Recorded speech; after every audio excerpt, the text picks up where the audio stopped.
my legal fund.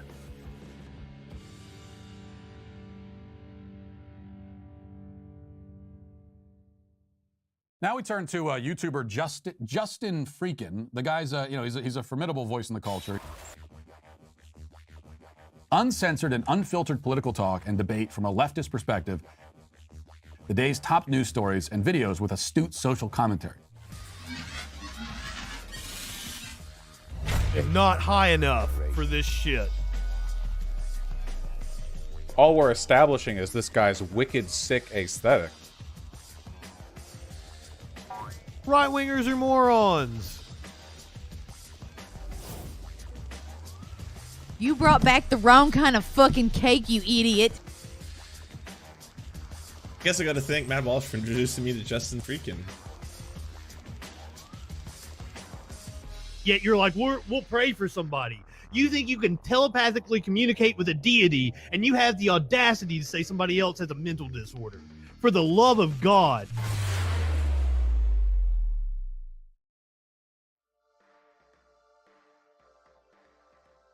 Funny thing is the video feed for the debate says the video isn't available. Now maybe it will come on when we get to the 8 o'clock time period. But like it said, live now. See, live now. But it's also telling me that the video isn't available. So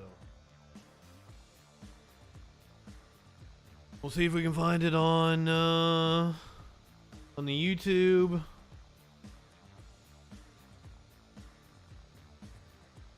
Possibly. Which is not 8 o'clock just yet. We're a minute away. If you're just joining us, we are going to watch the New Hampshire Senate debate between Democratic incumbent Maggie Hassan, Republican nominee Doug Bolduc. Bolduc is a Trump endorsed batshit crazy candidate. Hassan is a pretty, what they like to call shit libs. The kids call a shit lib. He's a pretty big shit lib.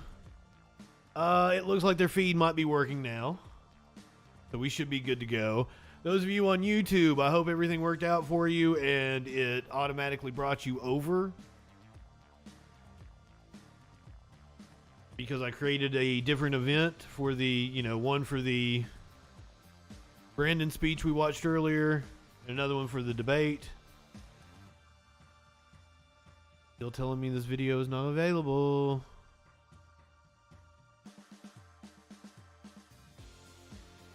It's another one of those where it is on this specific television station's website, so like it's not like there's multiple places airing this.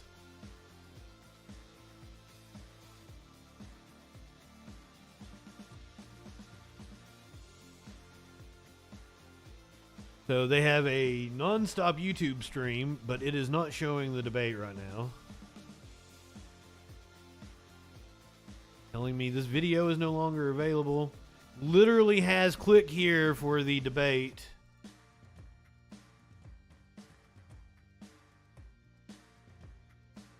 Local news stations, you kill me. You kill me. We have definitely had problems with some of the station's websites during debate season here. We get even a different browser. I'm in multiple browsers right now trying to see if it'll work. Sorry, the video is not available. Check back later. Even though it literally says live now. We're on their website. They had a lot of problems during the Fetterman-Oz debate in Pennsylvania.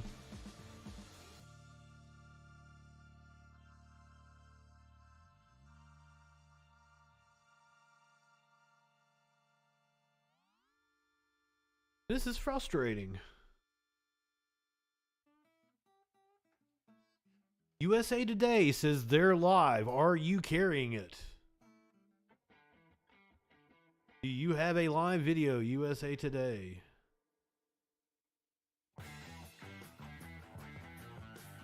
This is a very important race if the Democrats are going to retain control of the Senate.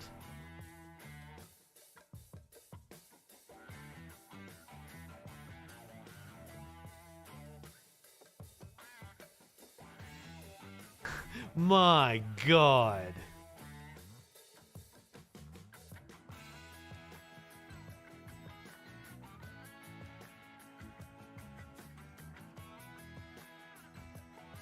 Thank you, Cicero. Going to a different page that says Granite State debate.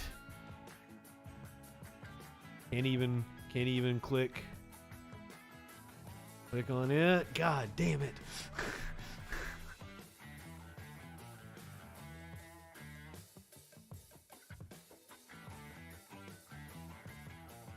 Their live feed on YouTube doesn't seem to have it.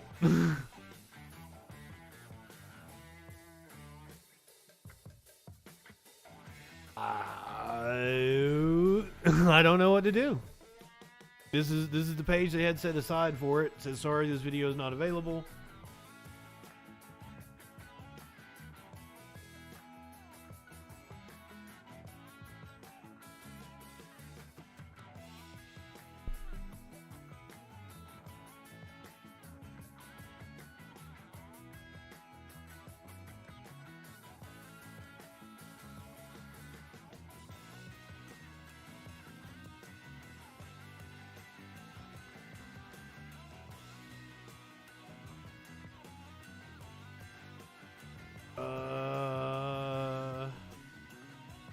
I don't see anybody carrying it.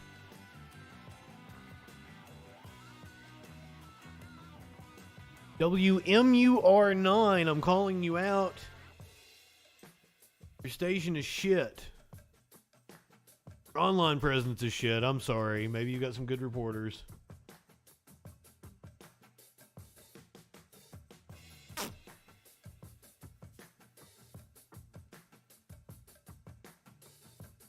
There's nothing I can do. There's nothing I can do. We may be SOL on the debate. Maybe we'll have to watch it later. Yeah.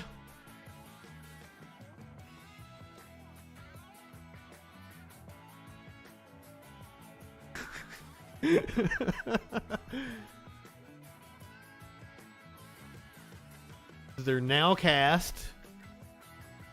Now cast not working.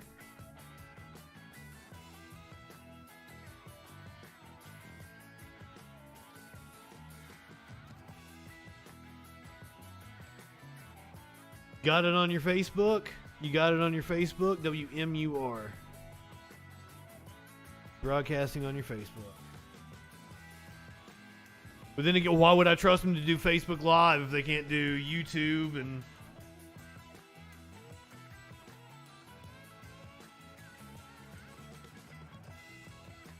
What these fuckers have it on here? No. No. Take me to the same page where it says video is unavailable.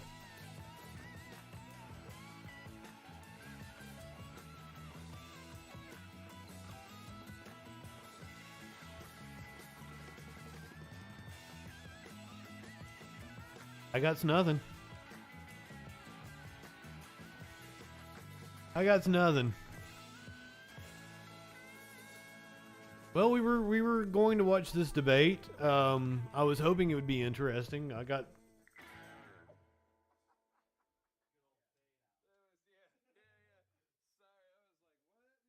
Try this one more time.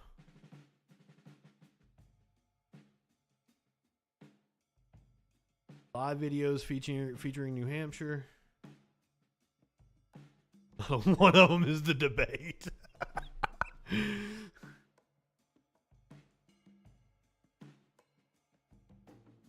Not a fucking one of them.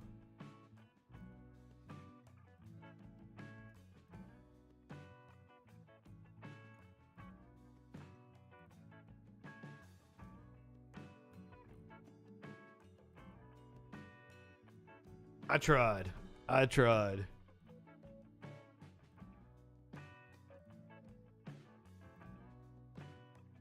Well, I'll tell you what we'll do. We'll do some news at the top of the hour. We'll see if we can come back to this and try to watch the... It's playing on your computer from the WMUR broadcast. Are you serious?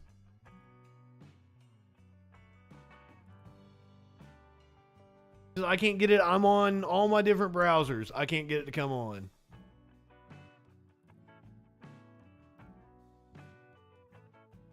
Is it possible my ad blockers are stopping it, or what? Pop-up blockers, whatever I'm using.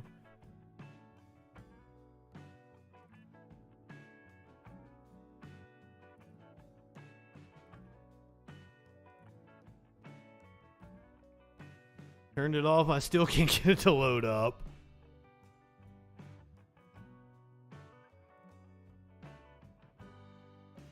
And again, I do have a gazillion of them on here.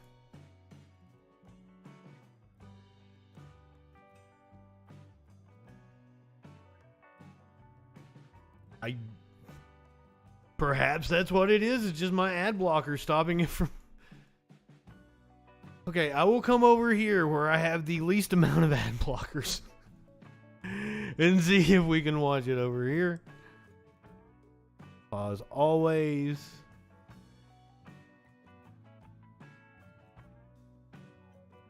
Oh shit. Was that the issue? My ad blocker was stopping us from watching this fucking shit. My God, I'm sorry.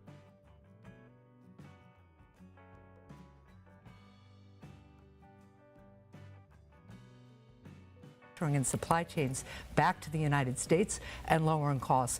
My opponent has opposed both of those bills too, even though Republicans in both the Senate and the House voted for those. General Bolduc, the same economists say that the government money boosted demand at a time when the U.S. economy was struggling to produce, and it also spurred the fastest recovery of any major economy. Despite what we know about the inflationary aspects of that spending, had you been in office at the time, would you have voted for the relief bills passed into law, including the one that was passed under President Trump? No, I wouldn't have voted for them. They were unnecessary. And she just gave a non-answer. She didn't even answer your question, and nobody even challenged her. That's what she's going to get away with up here all night long, not answering the question. Yes, those COVID relief bills caused problems. And she gave $35 million to a business up in Colebrook that now had to lay off 180 people.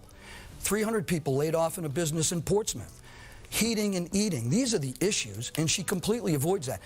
I got to give her credit, and though. eating. The first Good time line. I heard her use the word inflation was tonight. She doesn't even talk about it. She skips around that, all around that issue, because she's caused it. All her votes in the Senate have caused this heating and eating issue that we have. Retirees going back to work. And he's going to drive it into the ground. She's created it with her 100% support to Joe Biden's failed policies.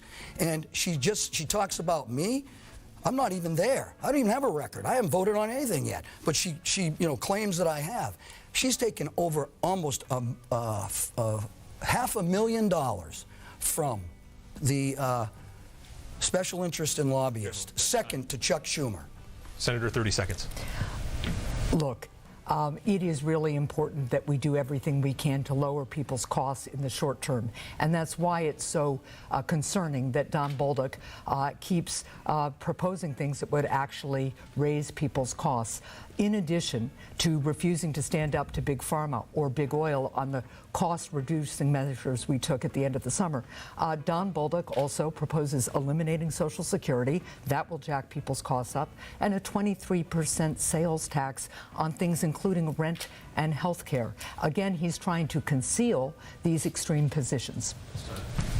So, General Bolduc, let's get specific here and try to find some solutions. Don't call him General. In the past at this point, but what can Congress specifically do right away to help lower inflation? Well, lower inflation is to reverse the disaster energy policies that Joe Biden has implemented and that she supported 100%. Reinstate the XL pipeline. Start opening the spigot, something that she just voted against in August again, which is going to hurt us. We have unprecedented shortages of diesel fuel and natural gas. We're going to have rolling blackouts. You know what that's going to do to Granite Staters? It's going to hurt them a lot. So we need to reverse all these energy policies. And I'm ready to vote yes and sponsor those bills down there that are waiting for a Republican to come down there and a Republican leadership to be able to do this, because she can't get it done. She's never been able to get it done, and she votes with him 100% of the time. That's what she does, that's what she'll continue to do, and that's what she's caused. She's caused these problems for many Granite Staters, going into the winter not knowing how they're going to feed their children and heat their homes. This is a moral imperative. Senator Hassan, same question. Is it just me, or does he look dirty right now moving forward? And please be like his specific. skin tone is weird. Sure. So first of all, I'm proud of having been named the most bipartisan senator by an independent group in the country. And that speaks to the way I've worked across party lines to help reduce energy costs as well as other critical costs. But let's be really clear about what Granite Staters just heard from Don Bolduc. He is singing Big Oil's song.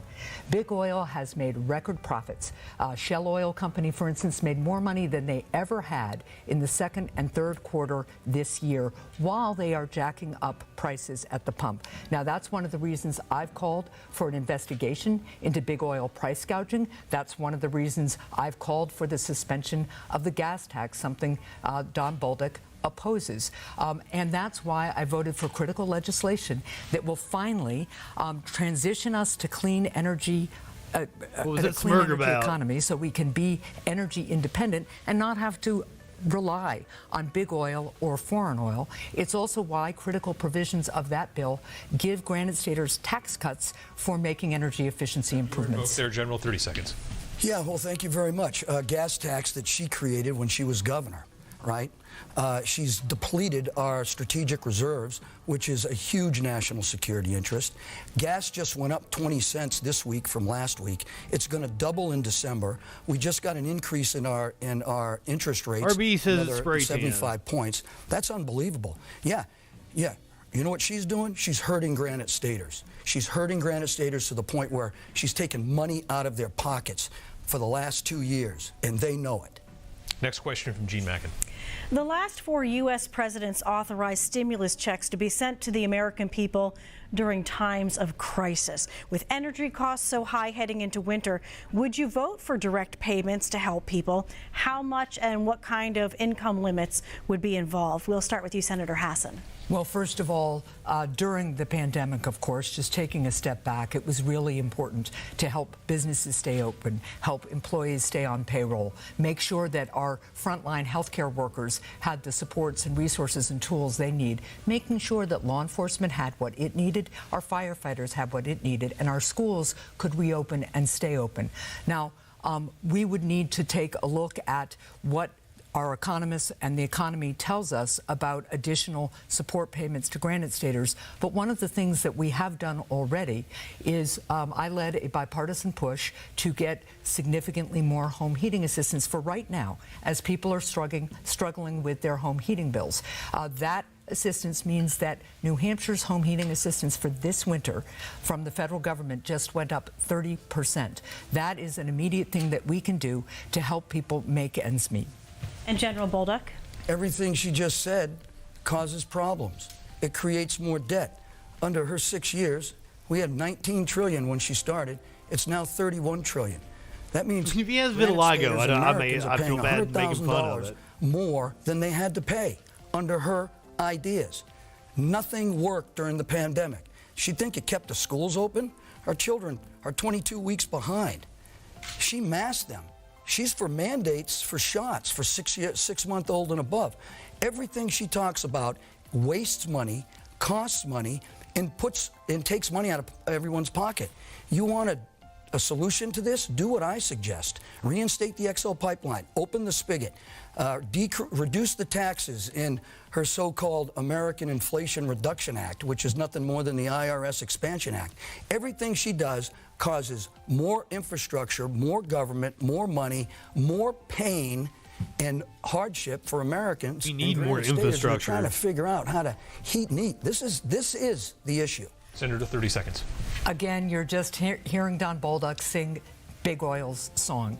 Big Oil has thousands of wells that they could tap within the next few months. We've been asking them to for over a year. They are permitted, they are on federal lands, but what you're seeing is big oil jacking up its profits, paying their executives rather than lowering prices at the pump, and Don Bolduc is not about to hold them accountable. Now, fiscal responsibility is really important. We have cut the deficit in half in the last year, but ask Don Bolduc why he is against a measure that has cut the Medicare expenditure by hundreds of billions Next of dollars. question from Steve Buttori. U.S. I don't think with that's Saudi true. Arabia and other They've cut the oil-producing deficit, but nations not have in been half. strained after OPEC announced they're cutting production by 2 million barrels a day. That is U.S. projected. officials say the move will drive up gas prices and support a dependence on Russian oil exports, for instance. So, General Bolduc, is it time for the U.S. to get tougher on Saudi Arabia, and should that include the country ending military aid to the kingdom? No, it's not. We need to get tough on ourselves. We need to open up our own potential. And that's the message that OPEC is sending us. The nations are saying, you have created a problem in your own country by not using your own resources. Resources that I don't think they cut the deficit resources that we in had half. energy independence. They cut it by like $2 trillion. And we were paying, $22 a barrel. Now we're going to pay $88 a barrel to replace our strategic reserve. All because of her policies, all because of her votes, all because she is so tied to Joe Biden that they become one person. They do the same thing. And she can point her fingers over here all she wants at me about Big Pharma and about big energy, but she's the one that's taken $500,000 of their PAC lobbyist money, not Don Bolduc. She's the one tied to them, not me. Senator Hassan, is it time for the U.S. to get tougher on Saudi Arabia? Well, I just want to point out that you don't really address the deficit as with Don Bolduc's policies. His support of big oil, his support for giving them massive tax breaks drives up the deficit, as does his opposition to things like allowing Medicare to save hundreds of billions of dollars by negotiating prescription drug prices. Now, look, Saudi Arabia took a really drastic and harmful step in signaling its support for a war criminal, Vladimir Putin, by saying it was going to cut production and strengthening Putin. They have to be held accountable for that, and I think it is appropriate for us to reevaluate our position with regard to Saudi Arabia, understanding the other interests at stake here, among others, Iran's aggression and support for terrorism. But I do think it is appropriate to reevaluate the relationship with Saudi Arabia. Lastly, all of this would be mitigated if we continue to do what we did in our last piece of legislation to transition to clean energy so we aren't dependent on foreign oil or big oil. That's time. There's a segue there into our next question. The Russian invasion of Ukraine continues, with the country's infrastructure sustaining catastrophic damage as winter approaches. So I was wrong. They did reduce worried the that Russia deficit might by also about at some half. point use battlefield tactical nuclear weapons. Under what circumstances should reached NATO a high or of the US have a more $3.1 active trillion role in this conflict? They have Senator cut it Hassan? by an estimated Well, look, we are seeing $1.7 the trillion. Ukrainian people give their lives to fight for what we all have, democracy. And they are showing with their steadfastness and their courage that democracy is worth fighting for. And they are standing up to Vladimir Putin, who is a war criminal.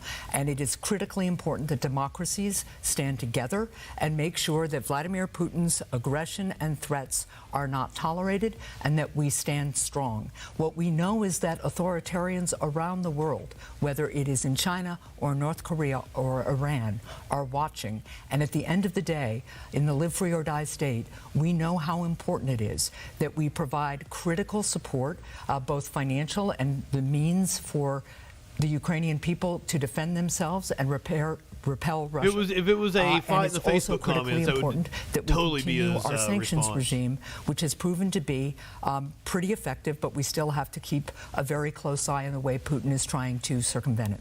General, same question to you. Under what circumstances should the U.S. or NATO become more involved in this conflict? Well, I think we've already seen the circumstances, but it's too late.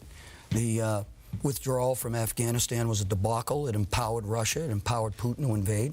It empowered China, who's going to invade Taiwan. We're not going to do anything about it because we can't, because we're weak, because of her policies and Joe Biden's policies and the whole administration's policies. I mean, Senator Hassan has failed us national security-wise, and she continues to fail in the Homeland Security Committee because we got open borders and immigration, millions of people, 98 terrorists coming into this country. So you want to get back to Ukraine? Ukraine is a mess 98? because this administration has made it a mess. They have no diplomatic leadership, no political leadership.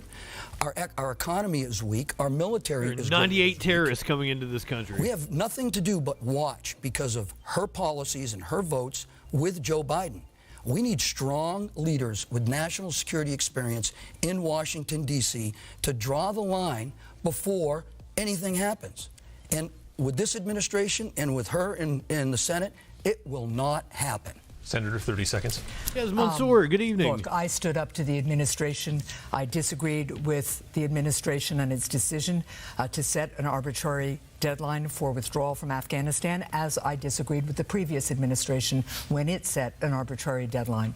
And I have supported an investigation to hold the administration accountable and to find out how it is that the Taliban took control so quickly after Afghanistan.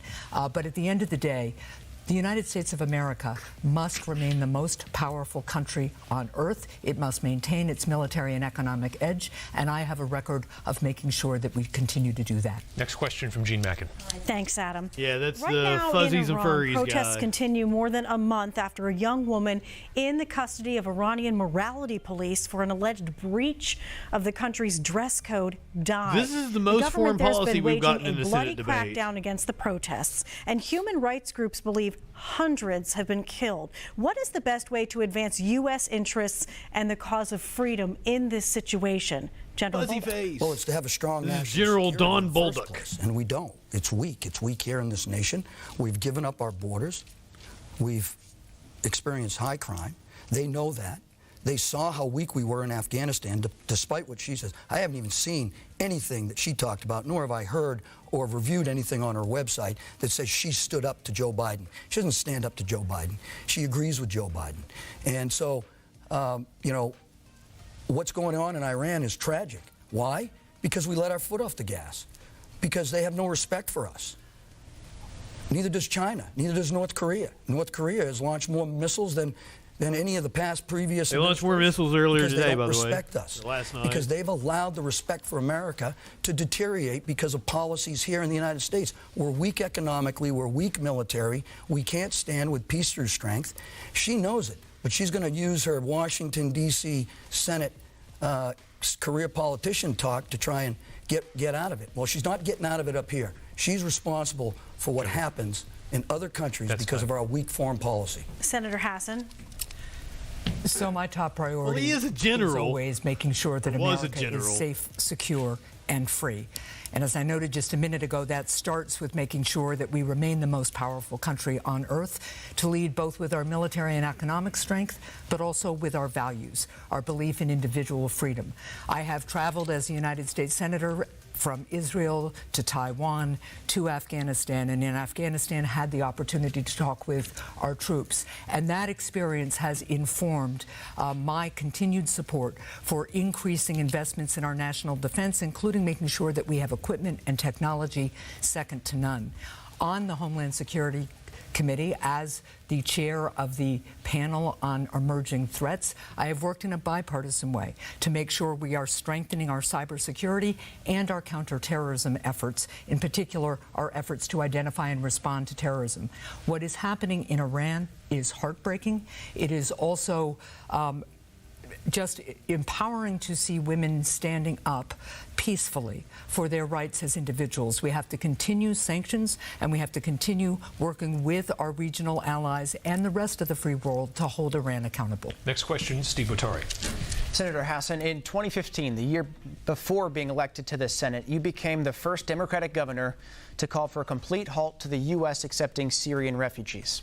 Last April, members of the New Hampshire Democratic Latino Caucus resigned their party leadership posts in reaction to your visit to the southern border and opposition to the Biden administration's plan to lift a Trump-era restriction.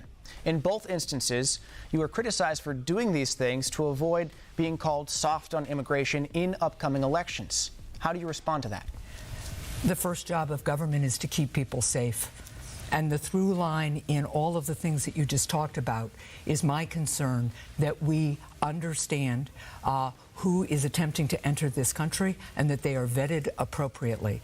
Now, on the southern border, I have traveled there multiple times, talked with frontline personnel, and I have stood up to the administration about their plan to prematurely lift Title 42 because there is widespread agreement that when Title 42 is lifted, there will be a huge surge in migration. Now, we have to have a border where we can keep people from crossing illegally, where we can prevent drug trafficking and human trafficking.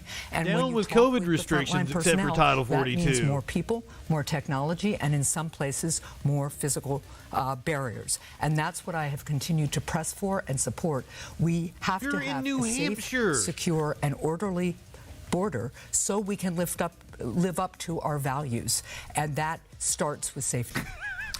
General Bolduc, what do you Yes, think? fuzzy face. Well, I think it's a non-answer. Hassan is a I shit think it's lib just a and bunch of, Bolduc is a batshit career crazy politician Republican. political talk. Because the last time I checked, the border wasn't secure. The last time I checked, the journey of the people going to the border because of her policies, because of her ideas, because of Biden's ideas, are getting killed. Women are getting raped. Children are getting raped. This is a despicable thing going on. And then once they get here, they get put in trucks, and we find them in trucks. I worked on the border. I wrote policy for the border. This is not how we do borders. I helped other countries secure their border. And if I gave them the ideas that they're implementing, they would throw me out of their country. This is not a way to secure a border, right? And she can't sit up here and talk and get away with it. She just voted on She probably is right, August Biden. this year to lift the Title 42 restriction. She just voted for that. She just voted not to give technical equipment for opioids and other technical Thank you, Fuzzy equipment on Face. the And I border don't on know the why same day. two assholes from New It's Hampshire are double talk. talking about she this lies. anyway. You can't trust a word she says, and she thinks she can hide behind her title. Well, she cannot, and it's wrong, and we need to take it to account. Senator, 30 seconds. So I have voted repeatedly to provide more personnel and more technology and more funding for physical ports of entry and physical barriers at the border. And with respect, Don Bolduc knows that. Now, look. You want to At fund the end of the something, day, fund our fucking this courts. is about whether we Our are going to immigration have courts are a the reason safe why and we secure have the issues border. we have. And that starts with making sure that our frontline personnel have the resources that they need in order to enforce the law. Rule of law No, is we need critical the to a humane ability country. Next to question from enforce Gene Mackin. immigration law through our 2 court years system. after the 2020 election, no evidence has emerged that it was stolen or fraudulent. Ooh, here we General go. Bolduc, your comments about this have been inconsistent. In 2021, you said that members of Congress who certified the results of the election did the right thing. But just months later, you signed a letter with other retired military officials questioning the results. In August, right before the primary, you stood by that letter. But in September, after the primary, you told Fox News you believed the election was not stolen. So, was the election stolen or not? And why does your answer keep changing? Well, it doesn't keep changing, right? I have been consistent about it up to the point you just gave a accurate Let's hear it. analysis. And I have said on 14 September it was not stolen. That's it. I'm not discussing it anymore. We need to move forward. Elections are about future. And if we leave the future in Senator Hassan's hands, we're going to be in big trouble.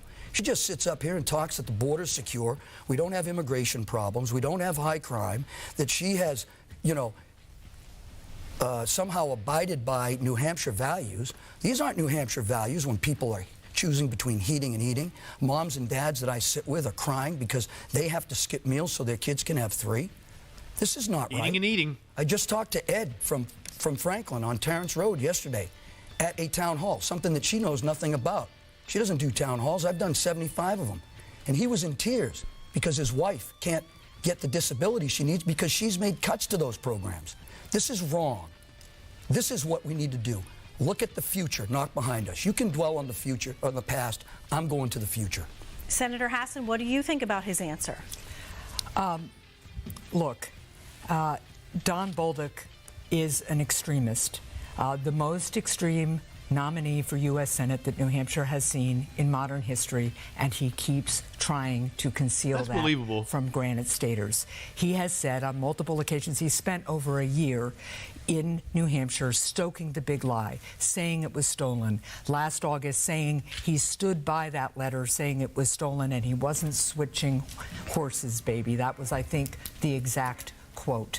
He then has But 14th of September, he changed his mind. 2022 elections, now saying that there will be ballot dumps in the middle of the night and referencing busloads of unqualified, ineligible voters coming to our polls. And he's even said that if his preferred candidate for president doesn't win in 2024 and he's in the Senate, he will work to overturn that election.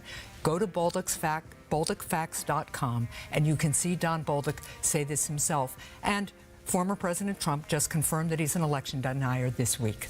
General, 30 seconds to respond. Yeah, thank you very much. Thanks for giving her a softball. That's exactly what she needed, right? Because she can't hit a fastball, right? This played right into her bailiwick of, you know, attacking me for absolutely no reason. So thank you very much. I like the word bailiwick. Bottom line is we need to focus on the future. And the future is heating and eating.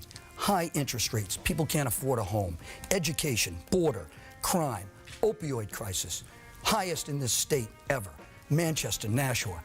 Those are the issues people want to talk about. I want to talk about this. This was something for grandstanding. Thank you very much. But let's stick to what's important to Granite Staters. All right, next question, Steve Boutari. He won us all over his President Biden bailiwick. signed into law the Inflation Reduction Act, which made significant investments in climate solutions and environmental justice. Senator Hassan, there were some compromises in this bill, like potentially extending the life of coal plants and requiring gas and oil leasing in order for new wind and solar projects to be approved. So will you work to repeal those parts of this new law, and what else would you push for in future climate legislation? Well, this was the biggest investment in transitioning to a clean energy economy that we have ever made in the United States of America. And when I travel around New Hampshire, people talk to me about how concerned they are about the changing climate. Businesses on the seacoast are seeing sea level rise. That's why some of the work we did in the bipartisan infrastructure bill to help communities deal with that is so important. It's why that in that bipartisan infrastructure bill, we included a resilient clean energy grid so we can begin that transition to energy independence, getting away from dependence on big oil. The provisions that you talked about are provisions that we need to examine carefully, because it is going to be important as we transition to this clean energy economy, taking advantage of American innovation that's already When there. you put it that way, maybe I'd vote for it. That we are able to do this quickly. The plan here is to reduce carbon emissions by about 40% by 2030. You live in sexual and again, anarchy? This is about lowering people's costs. I'm also happy to talk about some of the things in that bill that help people with their energy costs right now. General Bolduc, what climate provisions in this bill do you agree with? And what specifically would you do to slow climate change? I don't even agree with the bill. The bill was a tax increase on middle class. It was a tax increase on every energy aspect. You know, it's funny. She's just been talking, you know, telling everybody that I'm, giving tax increases and all this other stuff that I'm not giving to the petroleum industry. Well, she just admitted she voted on a bill that does just that, right?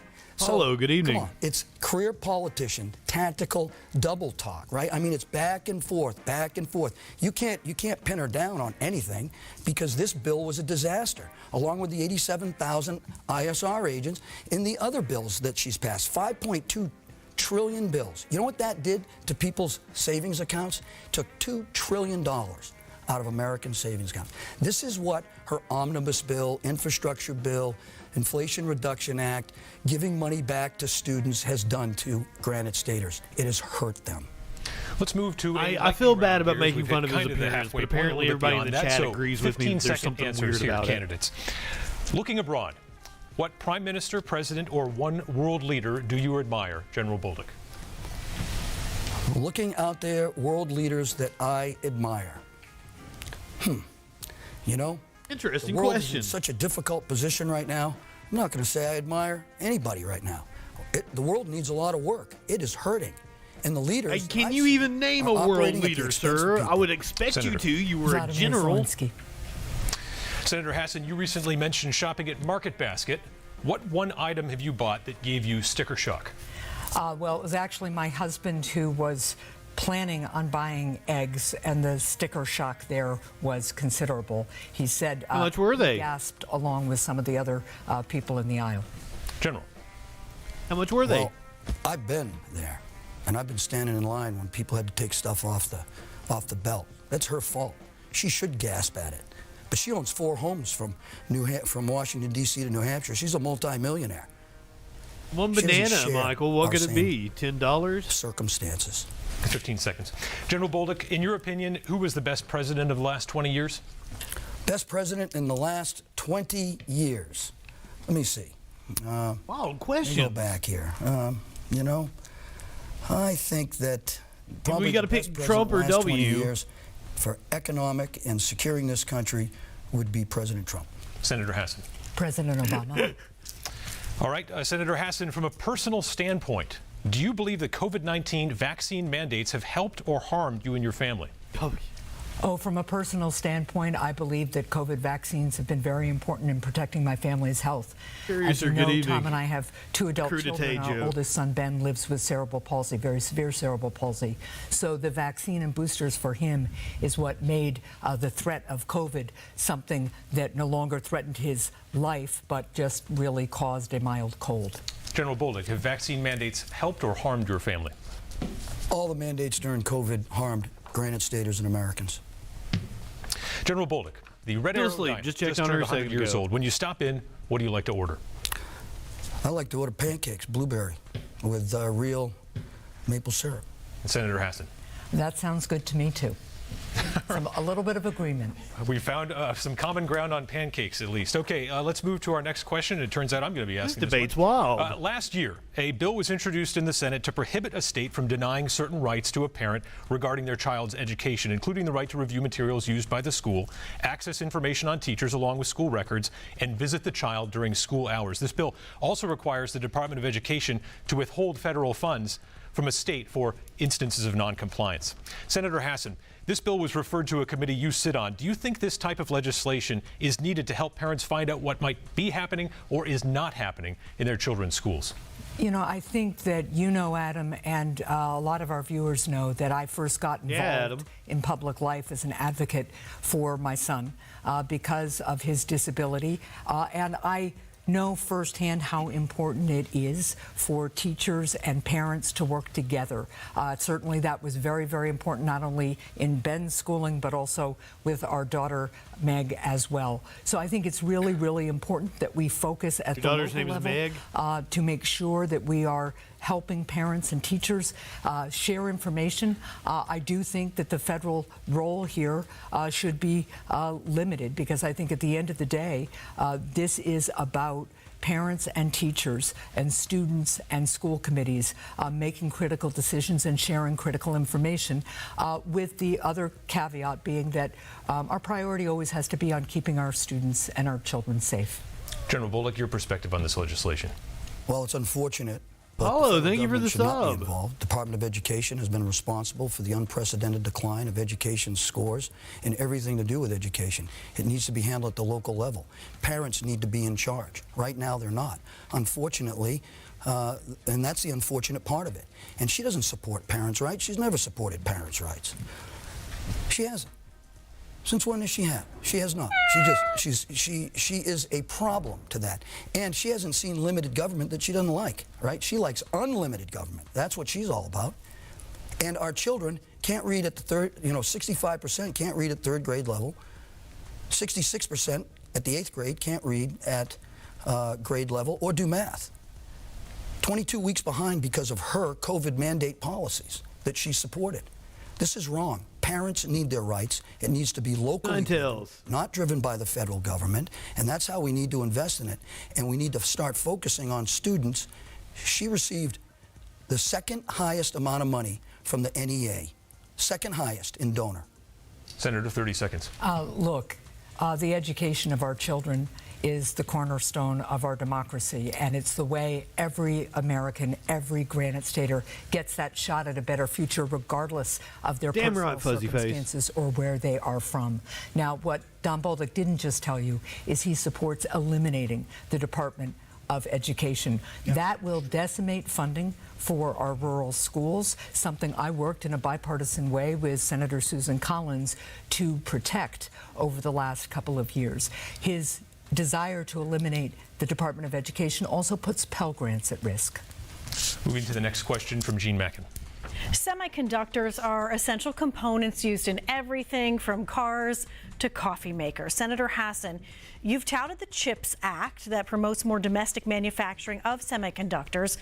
You say it will bring jobs to the Granite State, yet according to reports filed with Congress, major semiconductor companies doubled the amount they spent in lobbying in the quarter the law was being passed. So how can Granite Staters be assured that the $50 billion that will be spent under this law will not just be the government picking winners and losers based on lobbyists? Well, thanks for the question, Gene. This was an important bipartisan piece of legislation to make sure that we are bringing manufacturing and supply chains and investing in research and innovation here in the United States. I think one of the things we've learned in the pandemic and now with the war exacerbating things is how dependent the United States has been on supply chains in foreign countries. Now, that hurts us economically. It's one of the major drivers of inflation. Yeah, who but would it have also thought is a national that, security offshoring issue. our manufacturing base would have such detrimental there's an international consequences. global shortage. That's also driving the prices of consumer goods up. So it is really important that instead of making 12% of the world's semiconductors, which we now do, we dominate in this field again. That helps lower costs. It helps our national security.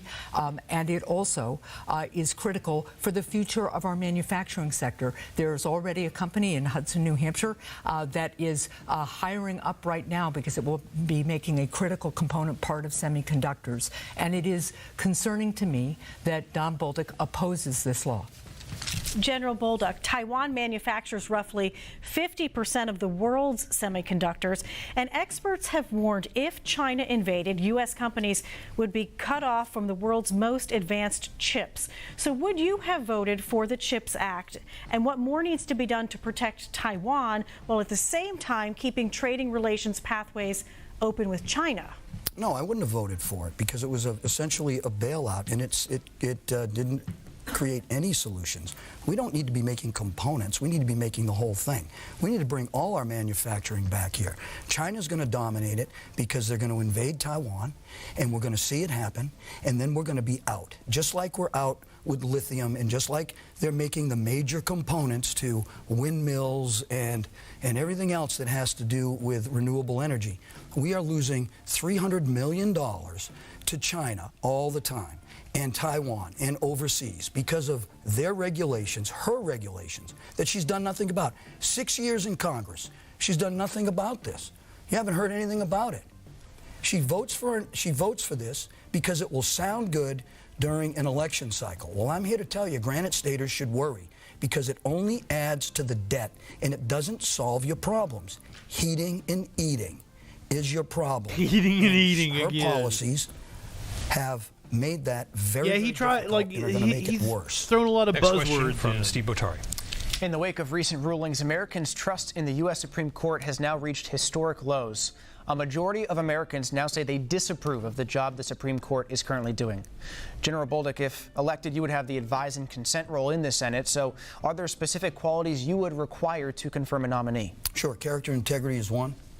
Understanding that we live in a constitutional republic and adhering to constitutional law, because I want our Supreme Court justices to make decisions based on interpretation. Yeah, I said it was good the first time, and now we're on like the 10th legislation. time he said it. I don't want them legislating from the bench. I want them to be judges that have a good history of being fair and honest and adjudicating properly. And I will interview every single one of them personally, and I will vote accordingly. That is what I think is most important characters and values that we should insist our Supreme Court justices have. It's become too politicized. Republican, Democrat. That's the problem down there. Political parties. They're ruining America. Political leadership that tells Senator Hassan who to vote for, what to vote for, when to vote for it. That's not going to be me. Senator Hassan, I don't know. I think even W would be like, 2021. that whole thing about the lick box to the is court. dumb. Some in your party have said expanding the court would make it more representative of the country's views, perhaps. Why not consider that avenue to try to bring more confidence back to the court? Well, I am very concerned about the politicization of the court, and I think adding justices will just add to that perception and that reality that every time a different political party becomes the majority, that there will be a change in the composition of the court. And I think that undermines the court. I will always look for high qualification and integrity, and also a respect for all Americans' constitutional and civil rights. And this is a major area of disagreement between Don Bolduc and me.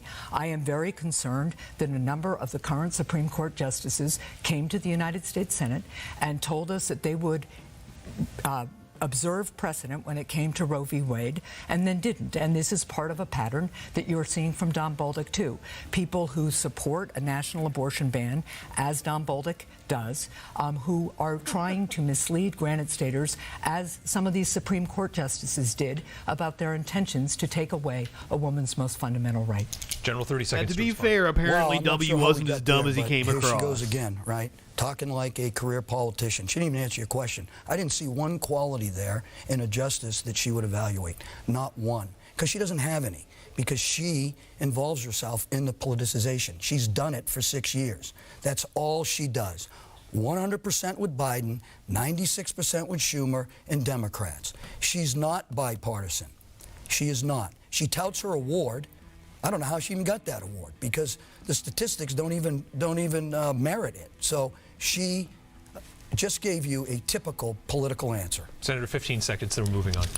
Well, I'm proud of being named the most bipartisan senator in the country by the independent Lugar Center.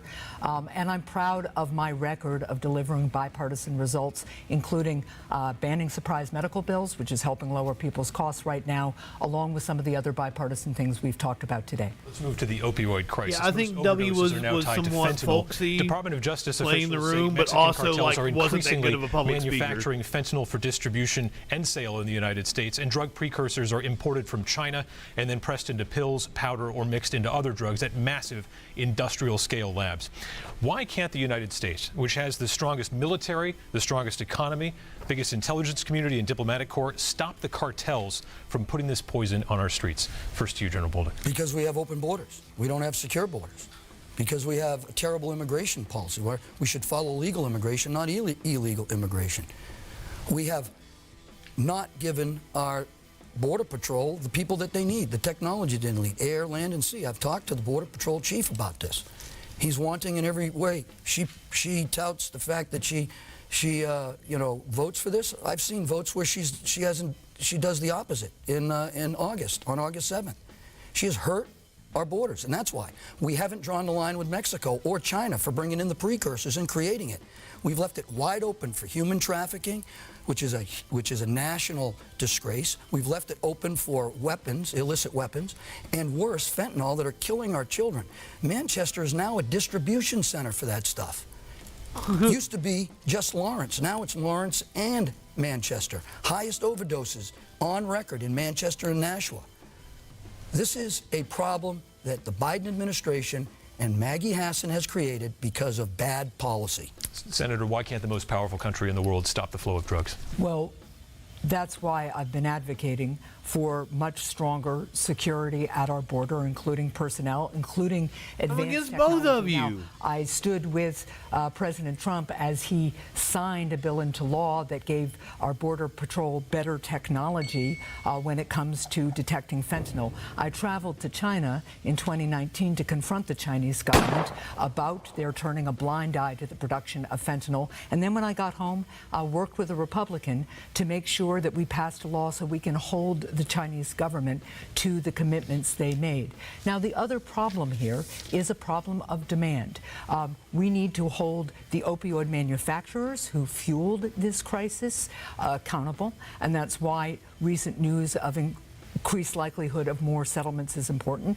But it's also why I worked across the aisle to bring back a 900% increase for prevention, treatment, and recovery services here in New Hampshire. We need to to slow the demand and end it, and that way the cartels won't have any business. Turn on the spigot of domestic Thanks, Adam. fentanyl production. The fair tax is described as a national sales tax on purchases of new goods and services, excluding necessities. The fair tax rate after necessities is 23% for every American.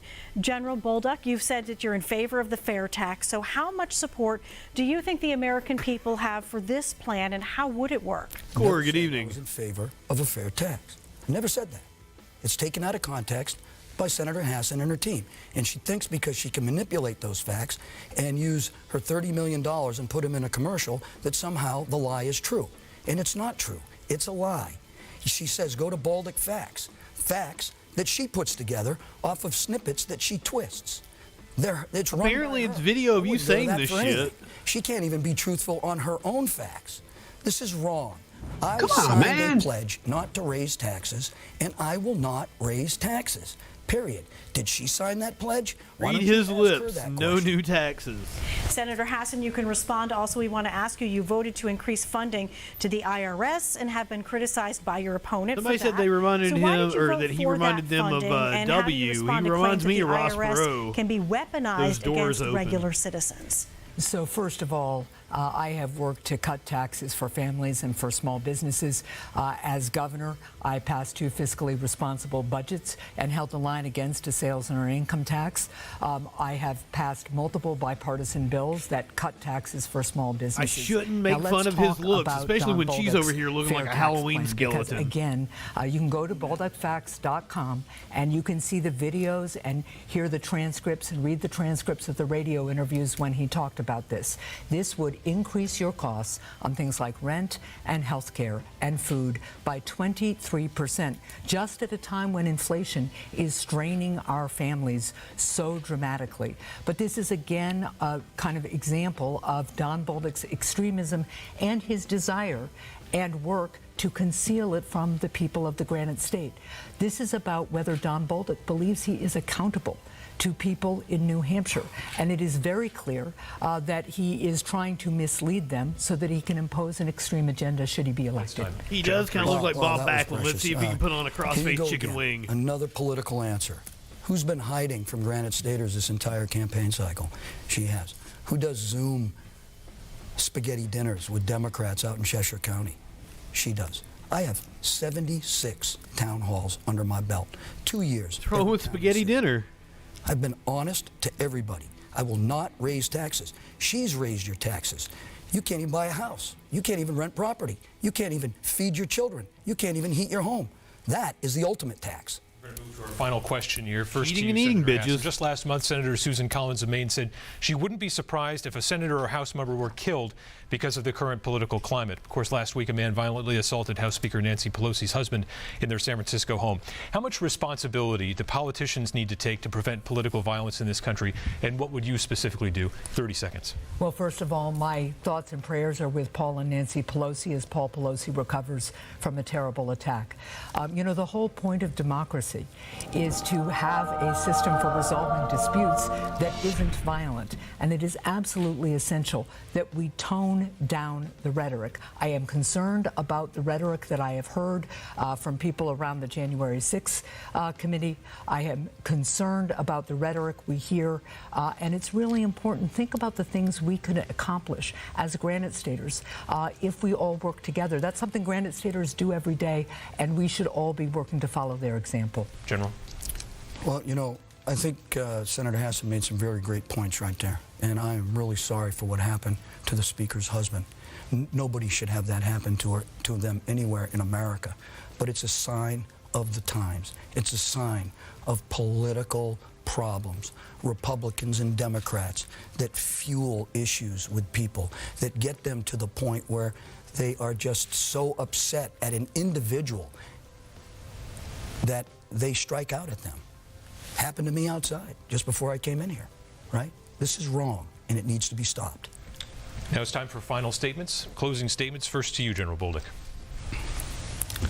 You have to ask yourself, Granite Staters, are you better off today than you were 2 years ago?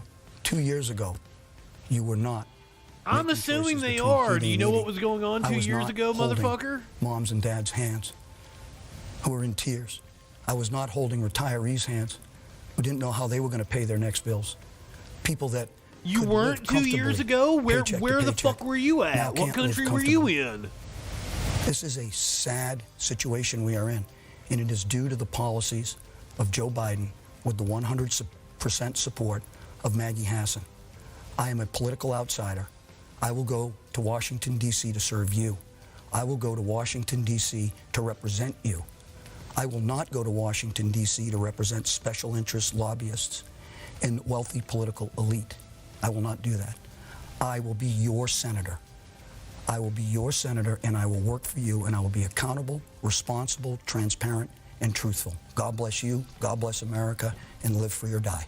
Senator Hassan, closing statement. Well, again, I want to thank you, Adam, and our panelists. I want to thank everybody who tuned in today, as well as MUR and the Institute on Politics for hosting. Sorry, I It missed has been 5 minutes because honor the ad of a blockers lifetime debacle. to serve as your governor and as your senator. I'm running for re-election because I want to continue the work of bringing people together and solving problems. There's more work to do to lower costs on everything from energy to housing to childcare.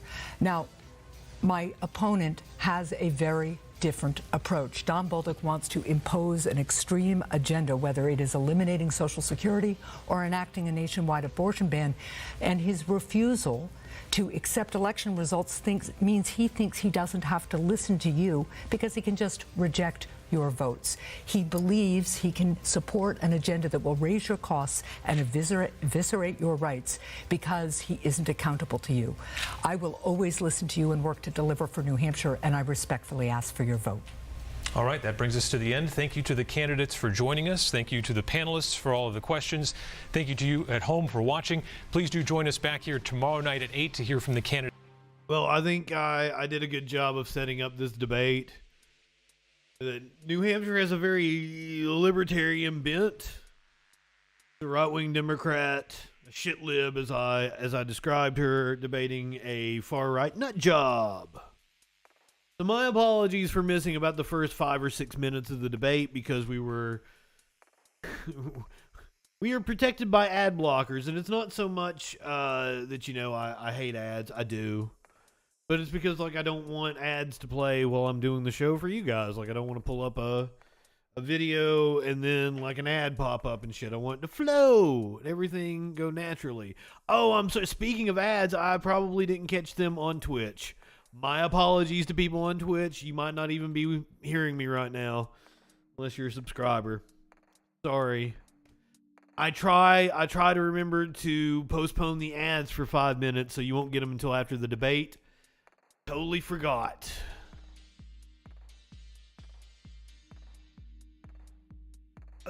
I was going to do, in 2020, I was going to do classic debates, and we might do this, when we get to 2024. I was going to do classic debates and watch some, old school, fucking JFK versus Nixon.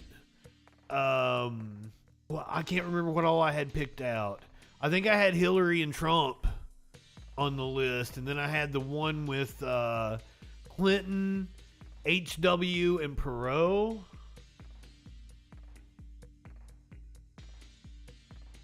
And I don't remember. I had 4.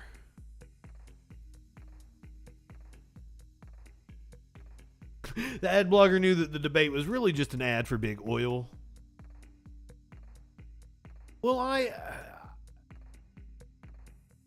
was trying to, because I thought that could be an issue, but because I went to 3 different browsers that all have 3 different ad blockers on them, and I had turned some of them off, I thought it was an issue with the local news station. So my apologies to WMUR9. I was cussing your website and saying you were shit. And it was actually my ad blocker that was preventing me from watching your feed, so my apologies. I need to take a tinkle. I'm sorry I missed the Twitch breaks, but here, you're still going to get ads anyway. We live in turbulent times. The media is full of deception, conspiracy theories, and fake news. Now, more than ever, it is important to ensure you're getting information from a source that's freaking reliable. I'm Justin Mullins, and this is the Freakin' News. Get a breaking or interesting story with a humorous twist in about a minute weekdays, 8 a.m. Eastern on YouTube, BitChute, Odyssey, and more.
And it is coming up on Christmas season. I have an ugly troll sweater up on the Freak store. An ugly troll sweater. Yeah, it's November now. Some people call it No Nut November. I mean, what's the deal with No Nut November? Just bust a nut. It's good for you. See, also the troll patrol logo kind of blocks the bottom text on memes. So we might have to retool this a little bit. Don't be surprised if the camera and the chat are on the other side of the screen soon. I've got to play with the audio apparently. I don't think my audio ducking is working. But we'll get the bugs worked out. We do have news to talk about. We were on early. We covered the Brandon's speech about democracy. Wasn't as good as his first one. Wasn't near as evil looking as his first one either. So total fell on bringing back Dark Brandon for tonight. He was talking about some of the violent attacks, like the one against Nancy Pelosi's husband. We also talked about a candidate in Pennsylvania who was attacked. Here's what we're going to be talking about now. Bolsonaro finally come out of his hole, but he did not concede. Looks like it's for realsies now. Bibi Netanyahu is coming back as the Prime Minister of Israel. Going to play you some video of Tim Ryan getting cheered by Fox, a Democratic Senate nominee. Tim Ryan was on Fox News, got cheered for some shit he said. Meanwhile, Herschel Walker compared himself to Barack Obama. That should be a fun watch. What I expect to be some fucking chilling footage that we're going to watch later on in the show. Apparently, a family member of one of the victims of the Parkland shooting accused the Parkland shooter, Nicholas Cruz, of trying to hide. The motherfucker took off his mask and stared her down.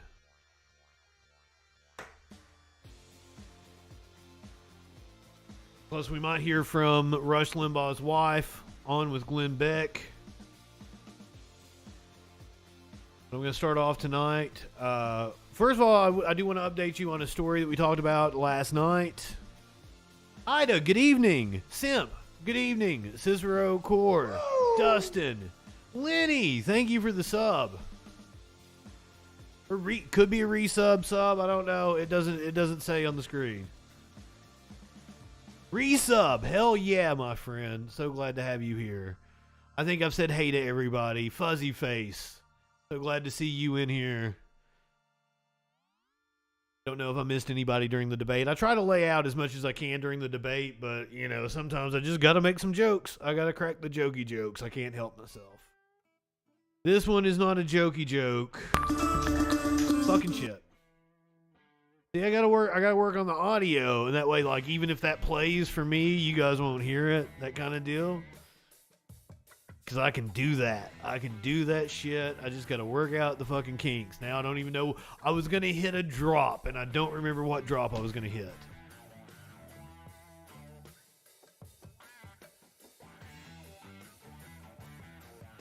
Ah, shit. Dustin, my friend, also good evening. And yes, totally, 8 a.m. Eastern. I'm not up anytime that the... Don't think I'm up at like fucking 7 o'clock doing a freaking news. I pre-record that shit sometimes days in advance. I'm not up at 8 a.m. Well, sometimes I am, but I'm still up at 8 a.m. I was gonna hit a drop for some reason. I don't know what I was gonna say. We're kicking authority in the balls. He's kicking authority in the balls. Oh, I was gonna hit the content warning.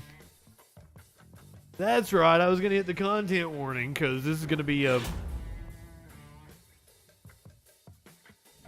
crazy piece of video we're gonna watch here. This is a California woman who was in Seoul, South Korea over the weekend. We covered this story the other night. Around 150 people died as a stampede took place. We have first-hand account. I just remember like being under all of these layers of people and thinking, I am not dying today. I am not doing this to my family. I am going home. I am going home. That's the determined message from an Auburn woman who survived that heartbreaking scene in Seoul, South Korea. She spoke only to ABC News from her hospital bed, describing the moments a Halloween celebration turned deadly, with people being crushed. Oh my God, this video is heartbreaking. The crowd got packed, like not moving, kind of packed. Like people were like pushing and shoving, and it was super uncomfortable. Minutes later, a disturbing live stream shows the crowd so tightly packed, even police are not able to dislodge them. As the death toll rises, dozens remain hospitalized, including Auburn native Savannah Winman. There's like a hole I could like stick my arm out of and like wave and be like, I'm still down here, I'm still alive, kind of thing. Savannah was sassy, close to savvy, safety, but TBW. sadly more than 150 people died, and authorities fear the death toll could increase as many of those injured remain in critical condition. The dude dressed as Mario, like doing chest compressions.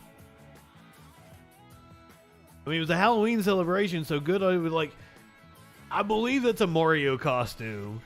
He's one of the only costume people I see. Maybe they have like a horror outfit on. The death toll could increase as many of those injured remain in critical condition. The chaos unfolded as the crowd gathered to celebrate Halloween on Saturday.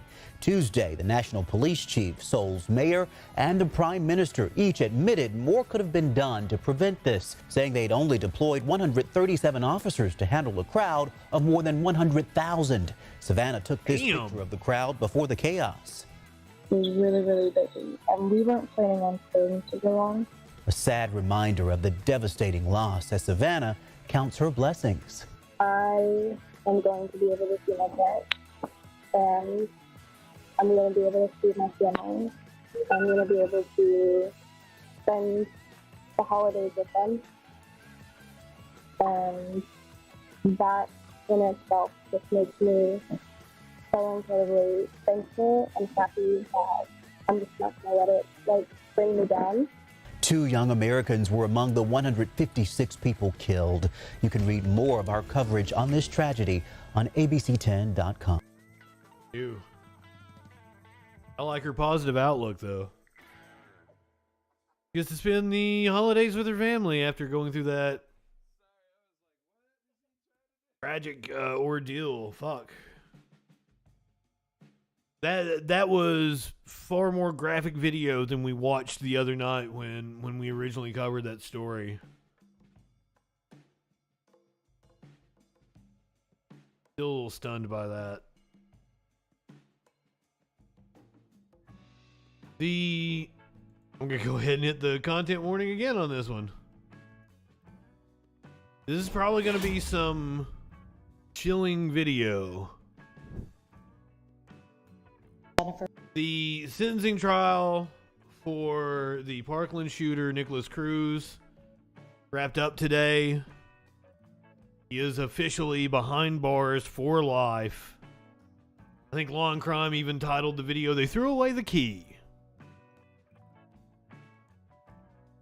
This is one of the victim's moms testifying in court on the final day. And then has a bit of a ordeal with the shooter. Guttenberg, Guttenberg. Thank you. And Fred Guttenberg, same spelling, Guttenberg. Thank you. Nice to see you both. Mrs. Guttenberg, would you like to say something on behalf of your daughter, Jamie? Yes, I would. Please go ahead. So yesterday, I put out a message that I wasn't going to speak. But after yesterday's events, I changed my mind. First, I want to thank you, Judge, for attempting to keep this courtroom from being a circus. The state attorneys for all the hard work that they've done for way too many years. The victims' advocates in Eagles Haven who have supported us every single day, beyond imagination, honestly. So, you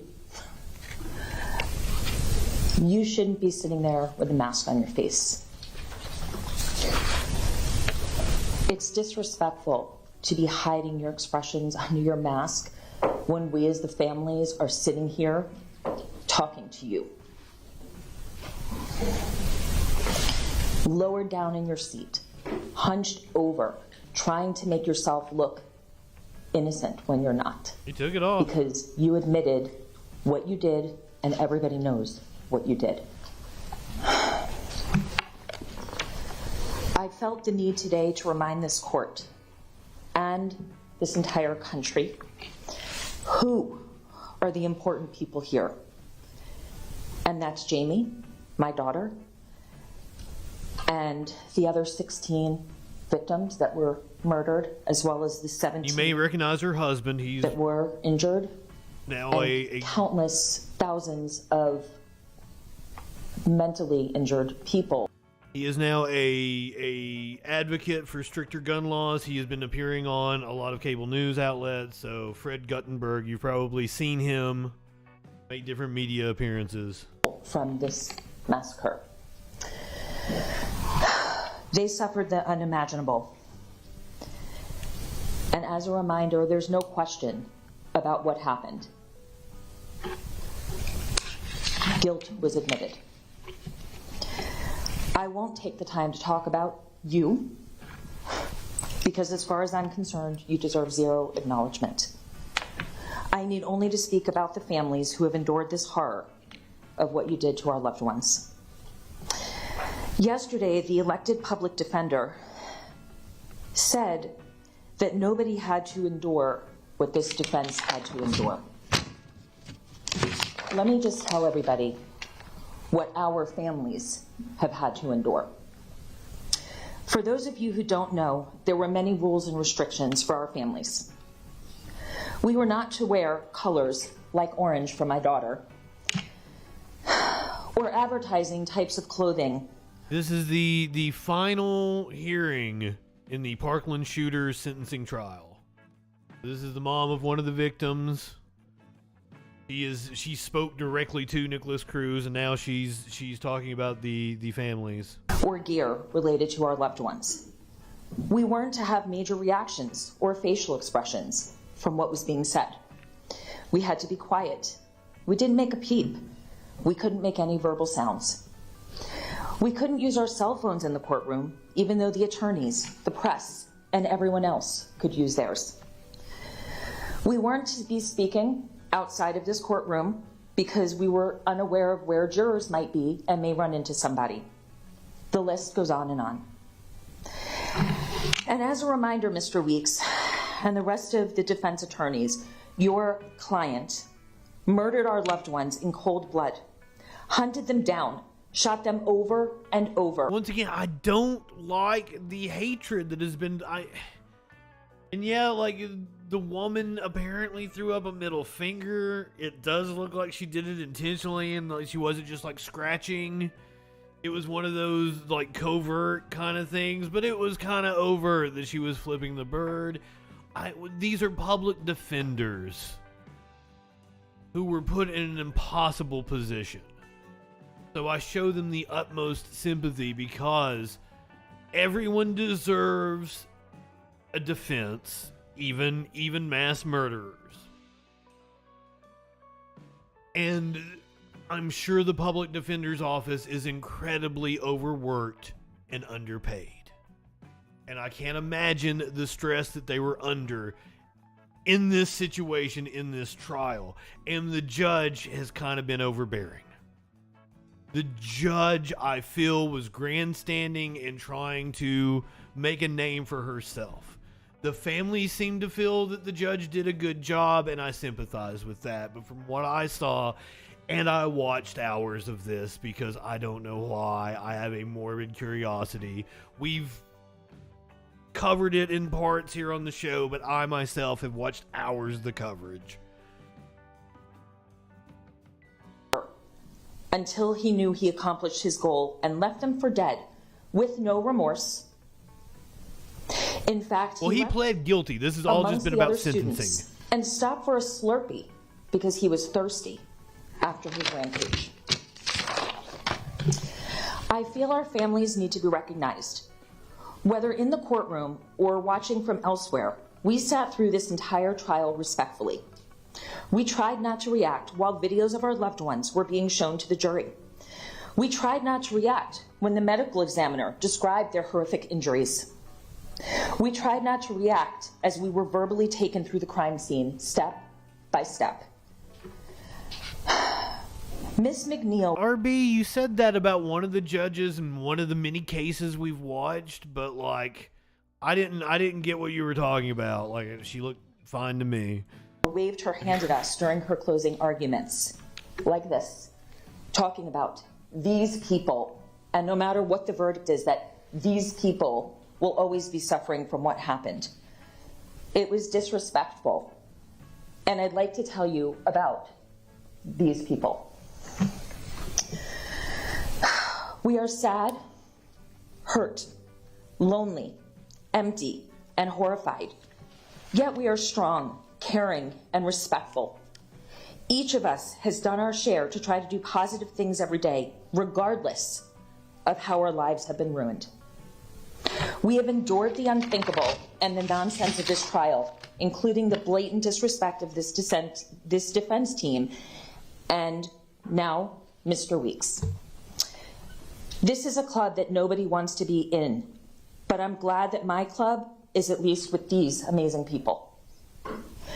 Let me remind everyone again, as other people have, who's important here. I have the utmost respect for victims advocates, especially like I worked closely with a group when I was doing news that did like advocacy for children in courts. That is so fucking important. Children that are going to have to testify or have had to be taken away from their families and are going through this whole court process, they definitely need caring individuals there with them, walking them through this process. Victims advocates, like she's describing, do an amazing job and don't get enough praise and acknowledgement for the work they do. Jamie Guttenberg, my beautiful daughter, Nicholas Dworet, Luke Hoyer, Joaquin Oliver, Gina Montalto, Elena Petty, Kara Loughran, Meadow Pollock, Alex Schachter, Peter Wang, Martin Duque, Carmen Shentra, Helena Ramsey, Alyssa Al-Hadef, Chris Hickson, Scott Beagle, and Aaron Feiss. Along with the 17 injured and thousands of others affected, I never want to hear the killer's name again. Let us remember the victims and their legacy. Tucker Carlson. My daughter is Jamie Guttenberg. She is forever 14, and she is amazing still. And that's what I want people to remember.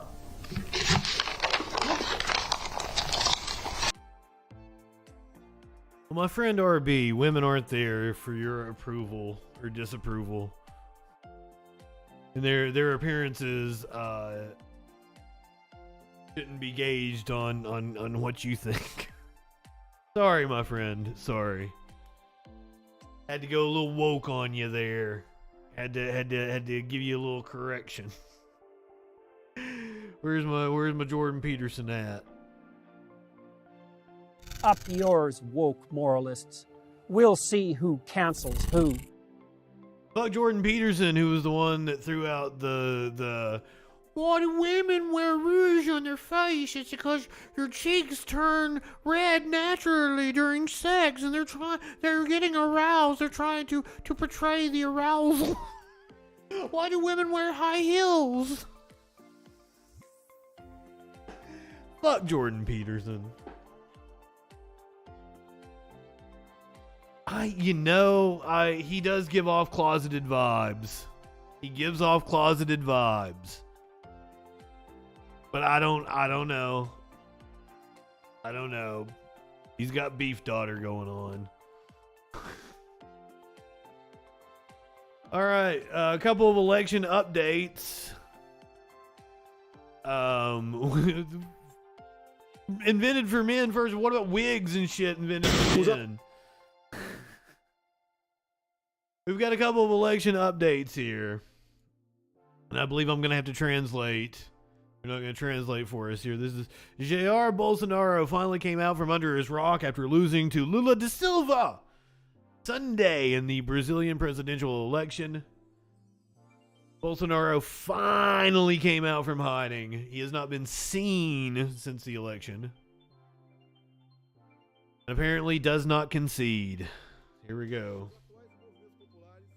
The current popular movements are the result of indignation. Hold on. Are the result of indignation and feelings of injustice at how the electoral process took place. Peaceful manifestations will always be welcome, but our methods cannot be those of the left, which have always harmed the population. It's literally their side causing these blockades here. I was always labeled as anti-democratic, and unlike my accusers, I always played within the four lines of the Constitution. As president of the Republican and a citizen, I will continue to fulfill all the commandments of our Constitution. It is an honor to be the leader of millions of Brazilians who, like me, defend economic freedom, religious freedom, freedom of opinion, honesty, and the green and yellow colors of our flag. And then he died of COVID. Motherfuckers had COVID like 5 times. I should have a Jair Bolsonaro dies of COVID watch. I should really have one of those for as many times as that motherfucker has gotten COVID. Still, it looks like the U.S. has accepted the results of the Brazilian election and has kind of made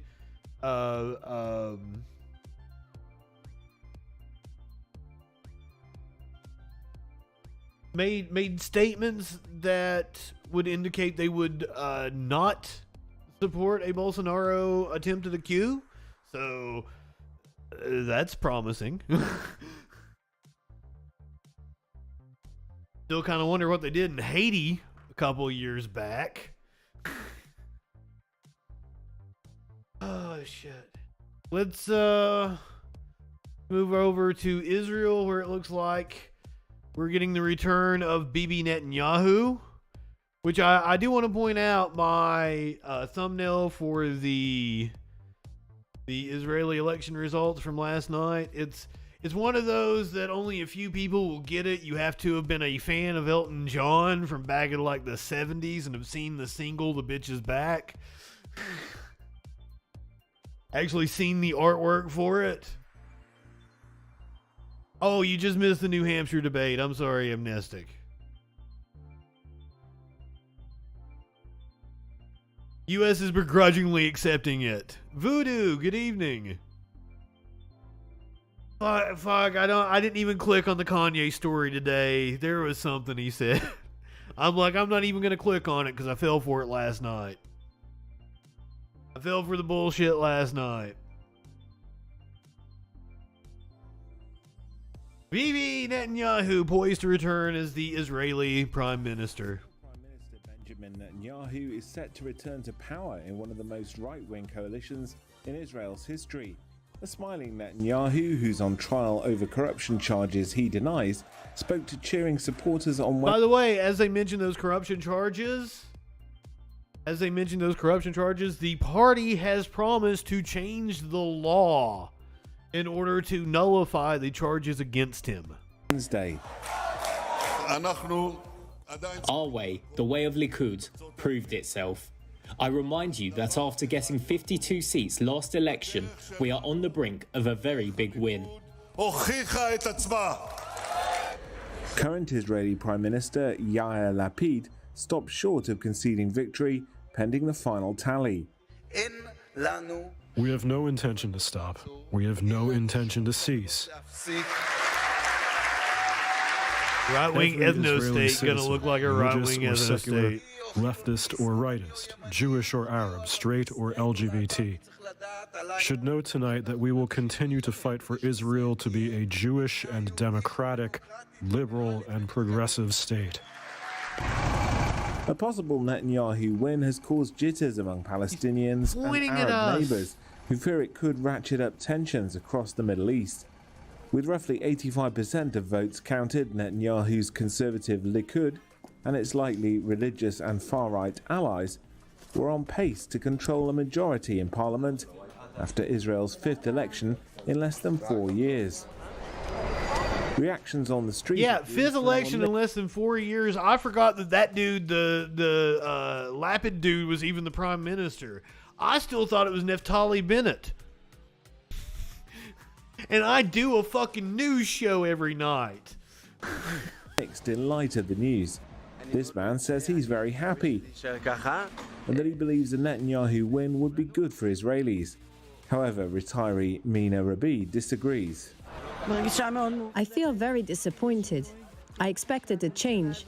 I expected this government to remain in power and get stronger. That we will have a much better future and not a radical right-wing government. It's a pity. Netanyahu's prospective alliance with ultranationalist firebrand Itamar Ben-Gvir has alarmed Palestinians and members of Israel's minority Arabs. As Prime Minister, Netanyahu's government will likely press forward with settlement activity on occupied land where Palestinians... Okay, can we talk about how gaudy that fucking ad was? Nice looking, neighborhood. That's what you would expect Israel to look like, I would think. And then that gigantic flashing billboard right in the middle as if it's fucking Times Square. What the hell? Activity on occupied land where Palestinians with international support seek statehood. But his hardline on Iran means Israel's recently struck Gulf Arab alliances should hold firm.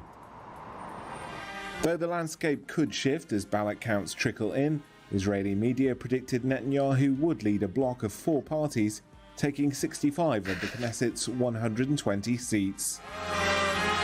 RB called it a Yamaha. Is that racist? Is that racist against Jewish people? They call their yarmulke a Yamaha? Cancel RB?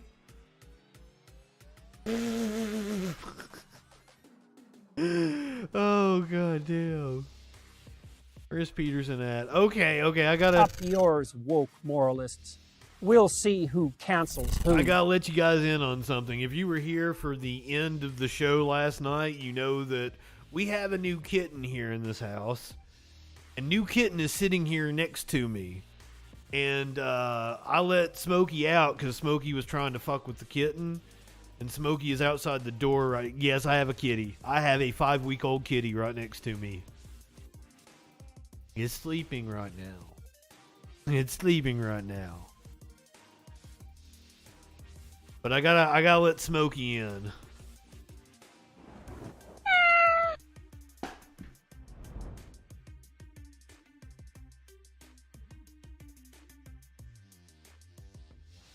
Well, I guess he got tired of fucking with the door. But the door is open. The little kitty is in the carrier. And she's sleeping. If you guys are good, I will get her out for the end. So Socks has pretty much figured out how to use the door handle. Like if it had grips on it, he could fucking open the door. And it's very loud and shit. But the reason why, like, apparently when I'm doing this, it's quite annoying to the housemate, which I'm sure it is. I'm sure it is. Because apparently I'm loud. So, like, she was getting ready for work earlier, and during the debate, she brought the kitty in. So I actually had the door closed because, I just wanted to be respectful of her and everything, and she's getting ready for work. But she probably also is in the bathroom in there and, like, hearing every word I'm saying.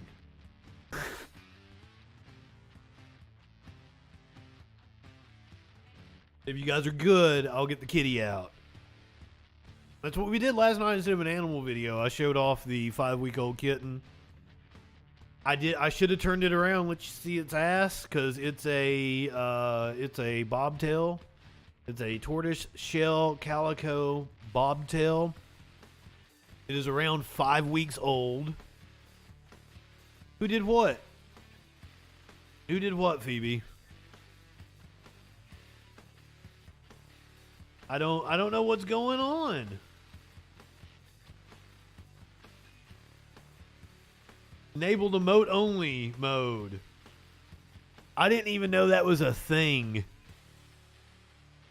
The answers are on Hunter Biden's laptop. Indeed.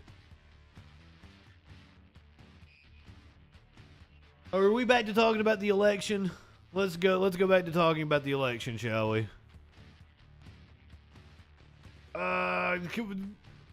Biden wrapped up early. It kind of fucked up my order of the show, so things are switched around here. The former president of the United States went directly after you. I want to get your reaction. Let's listen together. Some of you may not remember, but Herschel Walker was a heck of a football player. But here's was he? Does that make him the best person to represent you in the U.S. Senate?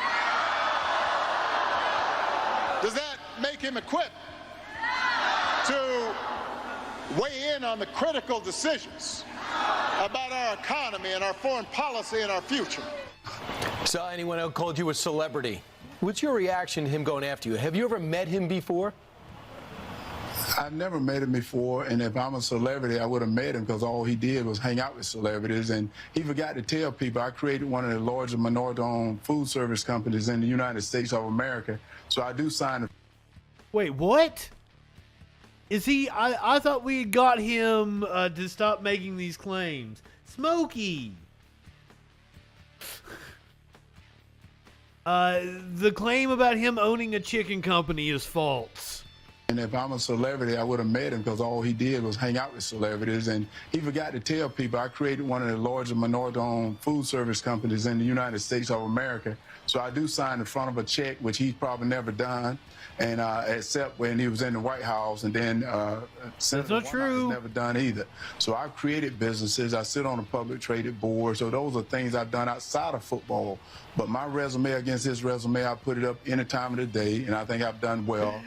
I think it's a cross, but it might very well be that fucking badge he's got around his neck. One of the things I say to the people is he's not in Georgia voting. Senator Warnock has a record now.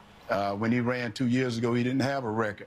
Right now, you see where this country is at. After 2 years he's been in office, well, can we take 6 more years of that? We can't. It's time to get a new leadership. It's time to put someone in Washington that represent the Georgia people, not represent Joe Biden, that's ready to get the taxes down, ready to get the border secured, ready to get men out of women's sports, and ready to get this economy back together. So there goes about the transphobia. I'm ready to do it on day one. There you have it. I don't even think it was a cross. I don't know what the fuck that is around his neck. Maybe an angel?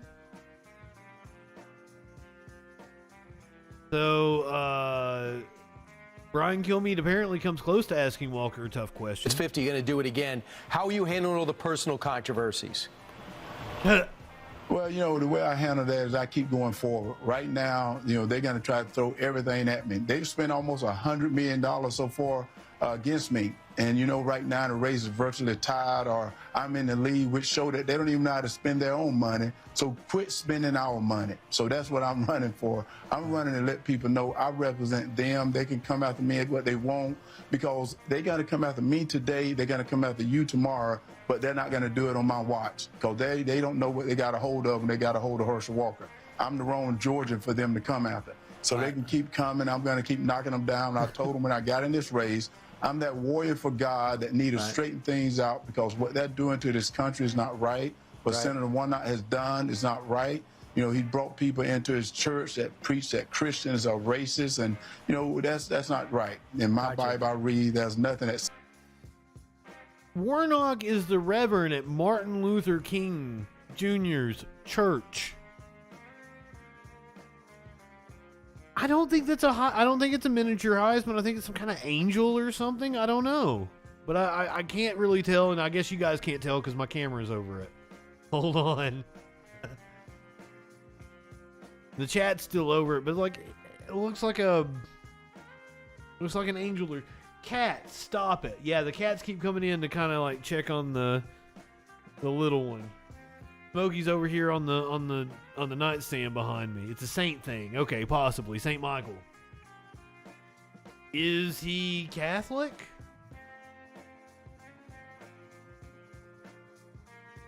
I had no clue he was Catholic, but perhaps he is. Go to Ohio. We're gonna go to Ohio. This is also a clip from Fox News.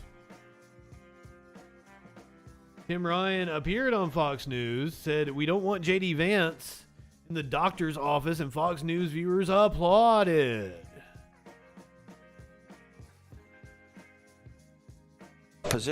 Story or two every single week of people, women, who are in this tragic situation. Their life becomes at risk. They have to go to Illinois. Now, J.D. Vance wants a national abortion ban. And he wouldn't be happy with these people going to Illinois. He wants them to have to get a passport and go to Canada. He called rape inconvenient. This is after 15 weeks, is what he's talked about. We're going to ask him all these questions. After 15 weeks. So what's your number? What you say you don't want it afterwards? Is there a number? I think we go back to Roe v. Wade. Roe v. Wade was in the third term.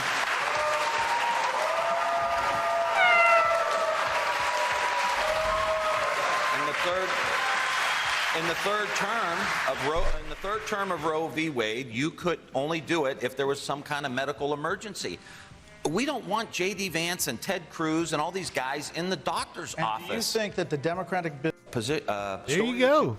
And he got cheered by, I would assume, Fox News viewers at this town hall. And a lot of people fall into that nonviolent category, including drug traffickers, including drug possession, including people who distribute child pornography. So all those people should be let out? Well, what I'm talking about here is marijuana crimes. I think we need to legalize marijuana. I think... Well, you said all nonviolent criminals out for sure. I'm sorry? You said all nonviolent criminals out for I think the focus is marijuana crimes, in my mind, right? We spend, this may be the stupidest expenditure of federal money and public taxpayer money in the history of our country. Good evening, my friend. You get caught with marijuana, then you end up in prison. And that is insane for us. We should tax the marijuana, and we should put it into addiction treatment. We should use it to keep fentanyl, assume it is because there's a victim. Drugs out of our country, out of our society. We should invest in the shop class. We should invest into early childhood education. There's so many better ways to spend this money than locking somebody up for marijuana crimes, and especially when white and black people use marijuana equally. black people are 6 times more likely to go to prison. Like, that's an unfair system. I'm sorry, it just doesn't make any sense to me. Tim Ryan lighting it up in the Fox Town Hall. I think he has done an excellent job. I think Ohio is more in play than what like 538 said earlier when we were looking at their models that they've been running. I wouldn't be surprised if Ryan is able to pull it out in Ohio. Just saying. Just saying. Oh, also, I did not have the phone lines open earlier, just in case anyone wants to call in. I try not to have them open when we're doing Biden's speech or, you know, some sort of debate as we were earlier. Phone lines are now open. He'll lose by less than 5. I hope he pulls it out. J.D. Vance is a bad candidate. And, like, guys, Ohio already has a Democratic senator. Ohio has Sherrod Brown, who is an excellent senator and by far one of the best senator you could expect to come from Ohio.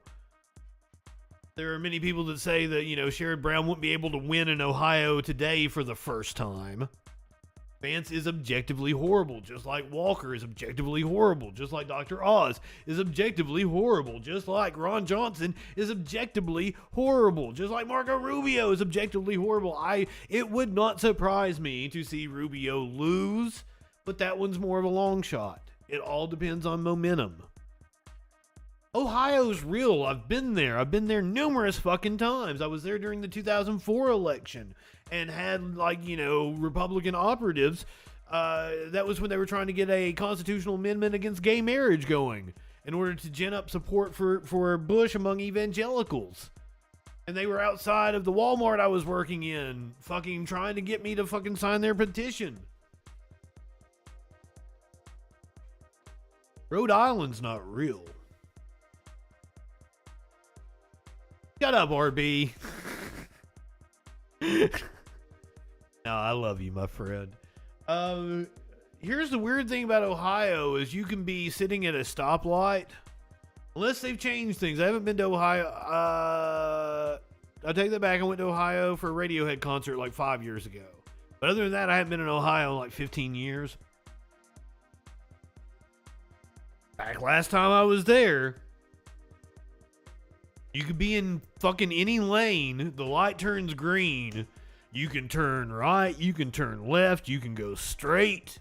It's just kind of a free-for-all at Ohio intersections. And that's the thing I don't like about Ohio. Beto is like 6 or 7 points back of Abbott. That's not insurmountable. It's all about turnout. And Beto has done a good job. If you weren't here for the story earlier, we can. Let me play this video again just because it's wild. This is coming out of Texas. A couple that had a Beto O'Rourke sign in their yard got an insanely threatening letter from one of their neighbors. So you would think something like this would indicate that Republicans are worried about what's going on. Say that one. It's an isolated incident on one hand, but on the other hand, it's hate. Pure hate and venom. We sat down with Andrew and Olivia at Lakeway City Park. We're not using their real names or showing their faces or home because of their concerns over retaliation.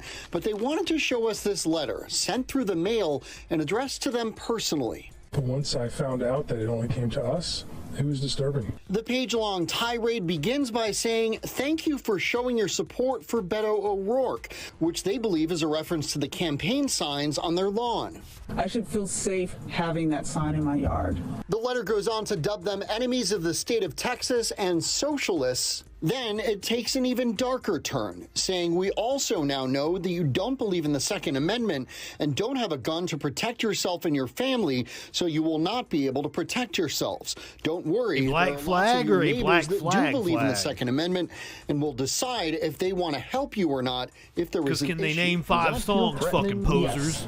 Yes. 100%. People said it wasn't a direct threat, The indirect threat, the underlying point of that is that's there. There's a threat in that letter. It goes on to say, I am sure the Lakeway Police Department will be happy to help someone who supports cutting their budget and who supports a candidate that wants to abolish the police and have criminals roam the streets. The author then claims, we have given your name and address to a list of organizations that are shipping illegal immigrants to people's houses. Your house will be used as a safe house where illegals will be dropped off for you to house. Some might be drug mules or sex offenders. I feel that they're trying to scare us away and to leave. At the bottom, it's simply signed, your Lakeway neighbors. But Andrew and Olivia don't believe it's from anyone they know personally. We talk to our neighbors who have different political beliefs, and we hang out all the time. It's never an issue. But for this person, it became an issue. The question of whether or not this is an example of voter intimidation is an interesting one. Constitutional law professor Eddie Carter says while this action may not legally qualify as intimidation because it happened away from a polling place, certainly the spirit of the letter and the character of the letter, the wording, the phraseology, and the sentences, propaganda appeal to the low information voter. It's like we cover these right wingers all the time. They get on their YouTube channel and they're like, these crazy socialists, these loony leftists, blah blah blah blah blah. And it's like, motherfucker, do you even know what socialism means? If you're calling Joe Biden a socialist, you're a fucking idiot. You're too dumb to even have a conversation with. Because either you know nothing about Joe Biden or you don't know what fucking socialism means, or both.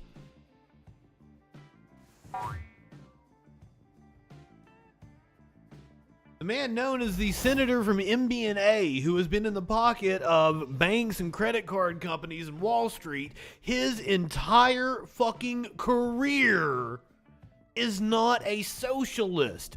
But, you know, I've also done a lot of work for these right-wing organizations. So those of you that might not know me, I do independent contracting for video, audio services and shit. And unfortunately, the people who have money to purchase my services are right-wing.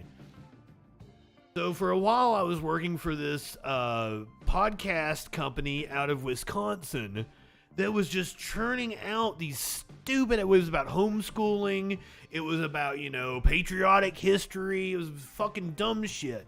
And I about fell out of my chair one time when they called John D. Rockefeller like was one of the greatest socialists of all time. I fucking like, what? Are you an idiot?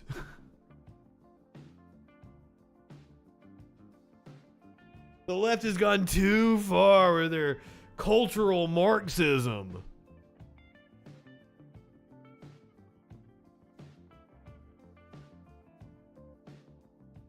Clinically, good evening. I just went off on a tangent. I don't even remember what I was talking about anymore. I don't know what they mean by cultural Marxism.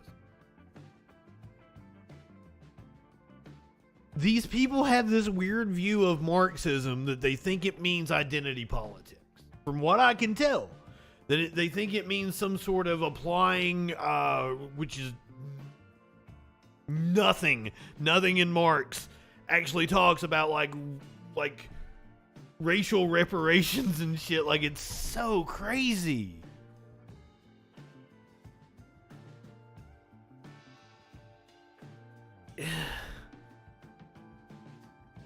Yeah, they think socialism means no private property whatsoever.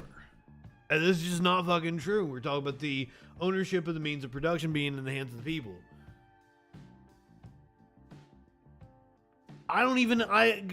Trying to explain what I think they think it means. What I think they think they believe is hard. Because, like, it just doesn't comport with reality and shit. That's one of the reasons why, like, I really like Ben Burgess, watching his shit on YouTube, because he's, like, a philosophy professor that will tell you, like, I watched him do, like, a breakdown of Jordan Peterson the other day. There's also a Wisecrack. They have a philosophy major professor. I don't know what he is. Maybe he's got a doctorate. But he did a whole breakdown of Jordan Peterson too. Fucking love that shit. Cause like he's just saying nonsense. It doesn't mean anything. Like if you know what he's talking about, if you know the what the words he's using actually mean, what he says makes no sense. But if you're a dumb person, I guess Jordan Peterson sounds smart to you. He's using some big words and he says them with confidence.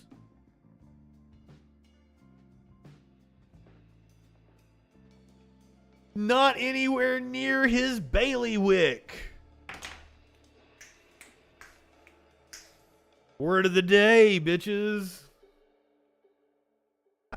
That's a callback to earlier. Don Bolduc actually used the word bailiwick and we all gave him props for it.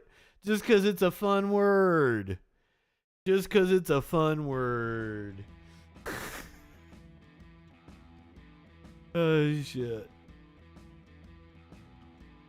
I don't have much more to do, but we're going to do the Rush Limbaugh thing.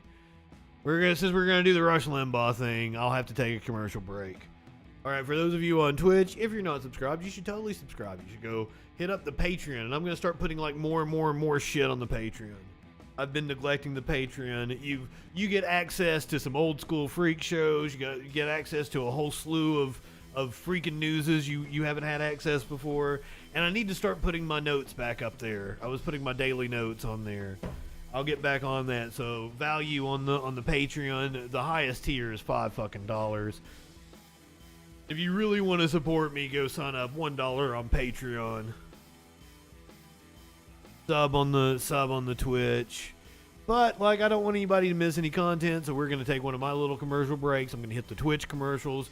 Nobody misses out on anything. When we come back, first we're gonna hear from Bo Burnham, who apparently fucking had a killer rant that has went viral, and I want to play it for you guys. And then after that, we're gonna listen to Rush Limbaugh's wife. As a conservative, it's getting harder and harder to not look like a kook. You said that in 2020. I was thinking that shit back in like 2003. We're going to hear Rush Limbaugh's wife on with Glenn Beck. And it's kind of long. I don't know how much we'll get into. Smokey's trying to hop up here. Say hey, Smokesters. I always try to get him to meow into the microphone because he's very vocal, but he won't say anything when I'm holding him like that for some reason. But all that and more on the other side of the break here on the Troll Patrol Live.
Gwyneth Paltrow is one of the biggest stars on Earth.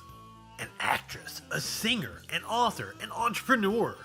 She is an Academy Award winner and owner of a successful lifestyle brand, albeit with a questionable name. Why then is she stealing her ideas from a barely known comedian from Appalachia? Earlier this year, Paltrow launched her This Candle Smells Like My Vagina product under her Goop brand. There's just one little issue, Miss Paltrow. I came up with the idea for pussy candles back in 2013. It's from my stand-up comedy routine, Pussy in the Morning, where I coined the concept of a vagina-scented perfume I called Eau de Toit. The next line in that routine goes a little something like this. And that inspired me to create a scented candle, which also looks like a vagina and smells like a turned-on vagina. So you burn it, you get the smell of vagina, and then after it's finished, it looks like a freshly fucked pussy, all floppy and sloppy. So, since Miss Paltrow is clearly infringing on an idea I had that long predates her product, I would like a cut of that $75 she's charging for her ripped-off cunt candle. Please donate to my legal fund by visiting my Patreon. Show this bougie liberal elitist that she can't steal her ideas from the hardworking people of America's heartland. And I will use the money from that settlement to bring affordable pussy-scented candles to market. Available to all the masses, not just Elton John. Elton John? Why does he like the smell of pussy?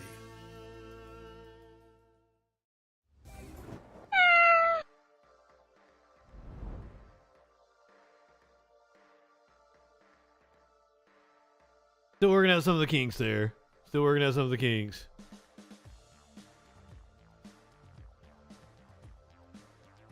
Means I'm able to predict the future like the writers of the show. Okay, watching that, I sat down just in time to see one of the clips of me doing stand-up, and I had a cigarette in my hand. I'm like, wow, that feels like a whole nother lifetime.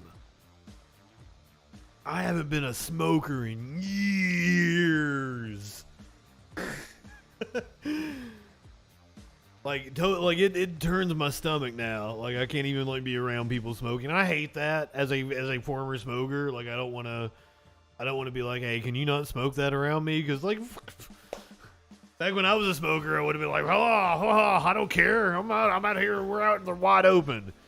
But man, as a non-smoker now, it makes my stomach turn.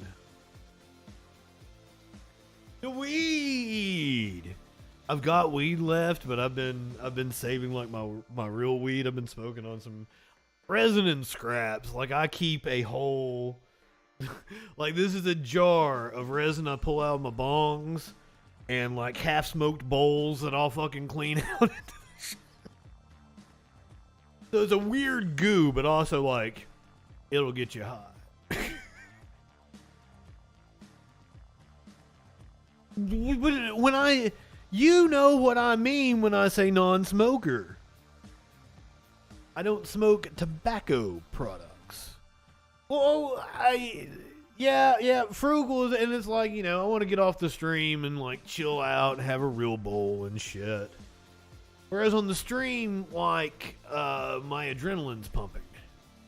And I'm feeling more adrenaline than any of the pot that I smoke, right? Because I'm really into doing this shit. I've been in broadcasting 22 years now, 23 years. I'm not gonna drink no fucking bong water. Okay, I will drink bong water if you guys get me to 1 million subscribers on YouTube.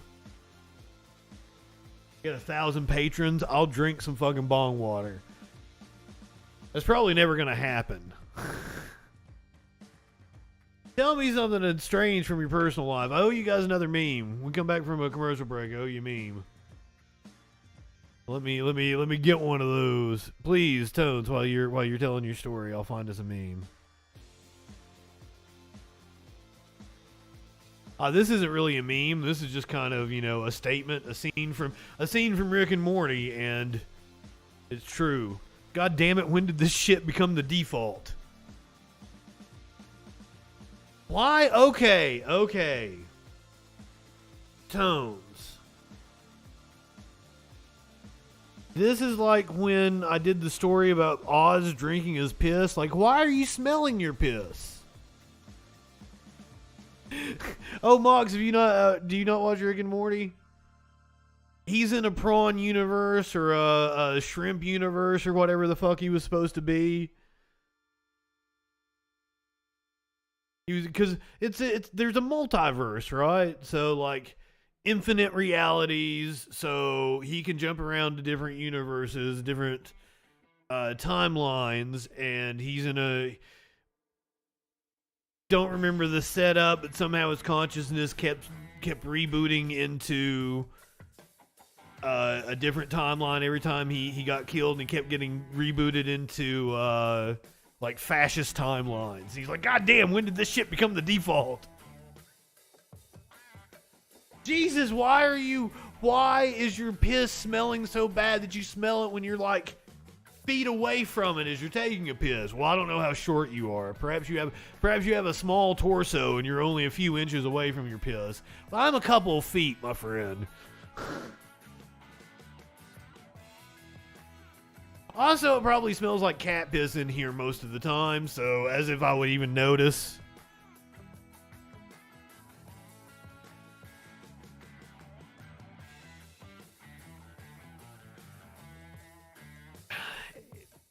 I don't even know if I've eaten at Popeyes, but that goes back to the... I didn't know if I'd eat... I didn't think I'd ever eaten at Bojangles, and Sparkles was like, you have had Bojangles with me twice.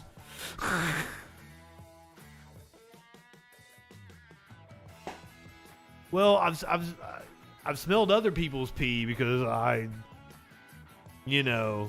reasons. You live in sexual anarchy? A strain of cat piss?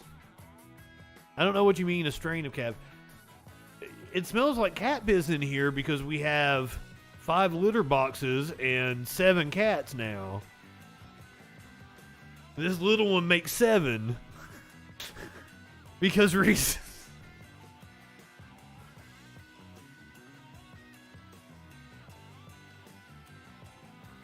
Yeah, reasons. So that's why it smells like cat piss in here. That's just something... I apologize for that, Nine Tails. Like, I live out in the country in Tennessee, and it just smells like piss out here. It's just a pissy smelling place.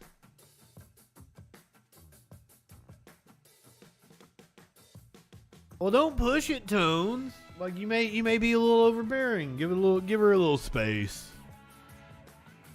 I am not the person to ask relationship advice for. Fucking mother goddamn fucker coming in here singing like Christmas carols and shit. Keep your Christmas shit in December.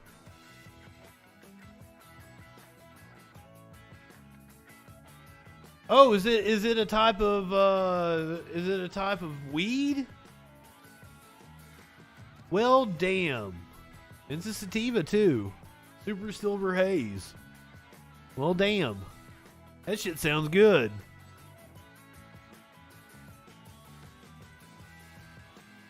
There's cheetah piss too. Isn't that what Charlie Sheen was drinking? Cheetah piss? Hey, QAnon fucks. That's what the rich aren't drinking the adrenochrome. They're drinking cheetah piss. Why don't you go try some? Go track down a cheetah. See if you can get the piss in a cup for you. I highly encourage it.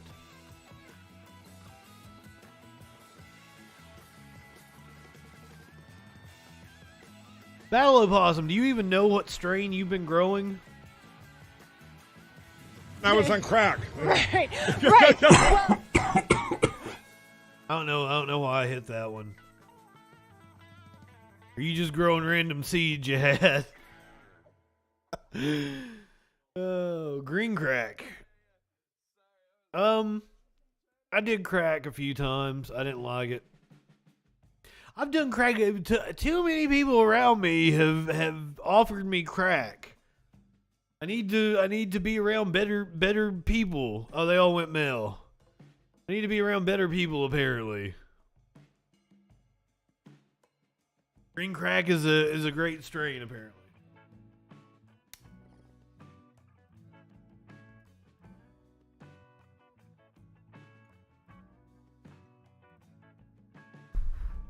Mushrooms are one of my favorite fucking things in the world.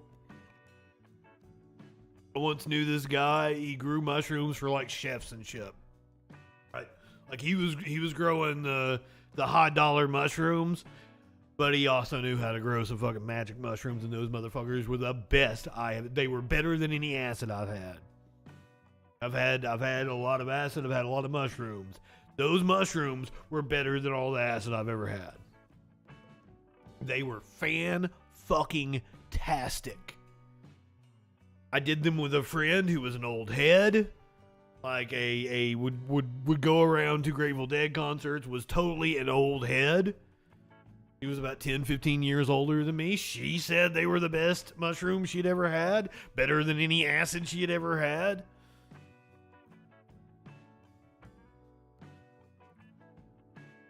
So when we did them, she was with me because we did them a couple different times. So this is the first time we did them though. Can't really get them anymore because the dude is totally a Trump supporting whack job. Totally I totally lost touch with him over the years. But the first time we did them, she went immediately to the toilet. I was in grad student housing at a college. It was a little small, like efficiency apartment. So you walked in, there's my bed, there's my TV, a desk, small little kitchenette set with a refrigerator, and then the bathroom. It was very, very, very small. She's in there in the bathroom. She hugs the toilet the whole fucking night. She doesn't feel like she's and we only did like an eighth, maybe did a quarter. I don't know.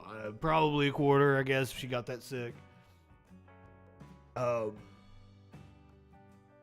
My buddy comes over. My buddy Chip comes over, and like I'm listening. I'm playing music, but I'm also like, and I have party lights and shit in my apartment, and I'm just like wild, and I'm talking his ear off, dancing to fucking Radiohead and different Pink Floyd songs and electronic pop music. And he was like, "Is Michelle okay in there?" And Michelle was like, "I'm fine, Chip." I was like, "She's fine. She's having the time of her life. She just can't come in here with me where I'm like, blah, blah, blah, blah, blah." It made you grind your teeth. That is not fun. Also, there appears to be something wrong with this, the Friday Night Freak Show promo. And it causes some weird thing to happen on screen. Right there. I gotta go fix that. Igloo, good evening, my friend. So, minor tweaks I gotta make to all this shit. But so far, so good. Everything seems to work. Alright, we got a couple more things we're gonna cover on tonight's show. We've already done the news. We did the debate. We did the Brandon speech. Just cause we're gonna do these next two things. The first one is super based. No content warning for this. This is Bo Burnham. And I just saw a piece of the transcript. I've not heard the speech, but apparently he knocks it out of the park. They're coming for every second of your life. That's what these companies are coming to. This company as well. And it's not because anyone is bad. It's not because anyone in this company has evil plans or is trying to do this. They're not even doing it consciously. It's because these companies like Twitter and YouTube and Instagram and everything, they went public and they went to shareholders. So they have to grow. Their entire models are based off of growth. They cannot stay stagnant. Twitter grossed $4-5 billion last year. It is in the red. It is unprofitable. It has to get more of you. No matter how nice it's trying to be, it is all that they're trying to get more engagement from you. We used to colonize land. That was the thing you could expand into, and that's where money was to be made. We colonized the entire earth. There was no other place for the businesses and capitalism to expand into, and then they got deep sea exploration. Attention that we can now. They are now trying to colonize every minute of your life. That is what these people are trying to do. Every single free moment you have is a moment you could be looking at your phone, and they could be gathering information to target ads at you. That's what's happening. So, like, as much as we can, have really good conversations and try to humanize the conversations, the mechanism of the business is rolling towards that just because of the market. So it's coming. It's coming for every free second you have. And that's dark. That's really, really dark and scary. And for someone like me, I grew up a little bit on the internet, and I've felt the repercussions of it. I suffer from anxiety. So I know where it leads. And I'm saying, like, you don't want this. Trust me. Like, you're not going to feel good about yourself. And you know it. The kids know it. Like, the whole joke on the internet is everyone's like, this place sucks, right? I mean, like, that's, like, kind of the thing. That's why their memes are all ironic and detached and self-referential and 12 layers deep, because truth is completely dead to them, and they know it. They look at the president. They look at the culture. They go, what the hell is this? They look at, like, Coca-Cola commercials that are winking at them and smiling, and they go, like, forget it, you know? So, like, ugh. I have no idea what's going to happen. I agree with a hell of a lot of that sentiment. Thank you, Bro Burnham. You put it very well. I also read a thing last night about how the homogenization of content, like YouTube, even like trying to shape my content to be more like other people's content. I've even given into it somewhat. Just forcing it to be more like everything else. That's why you see all the blockbusters, the blockbuster movies. They all follow the same pattern. You see all the songs on the radio, the top pop songs, all start sounding more and more like each other. Because while in some ways this landscape has given some people like myself a platform that I would have never had as a someone from one of the poorest areas of the world in Eastern Kentucky.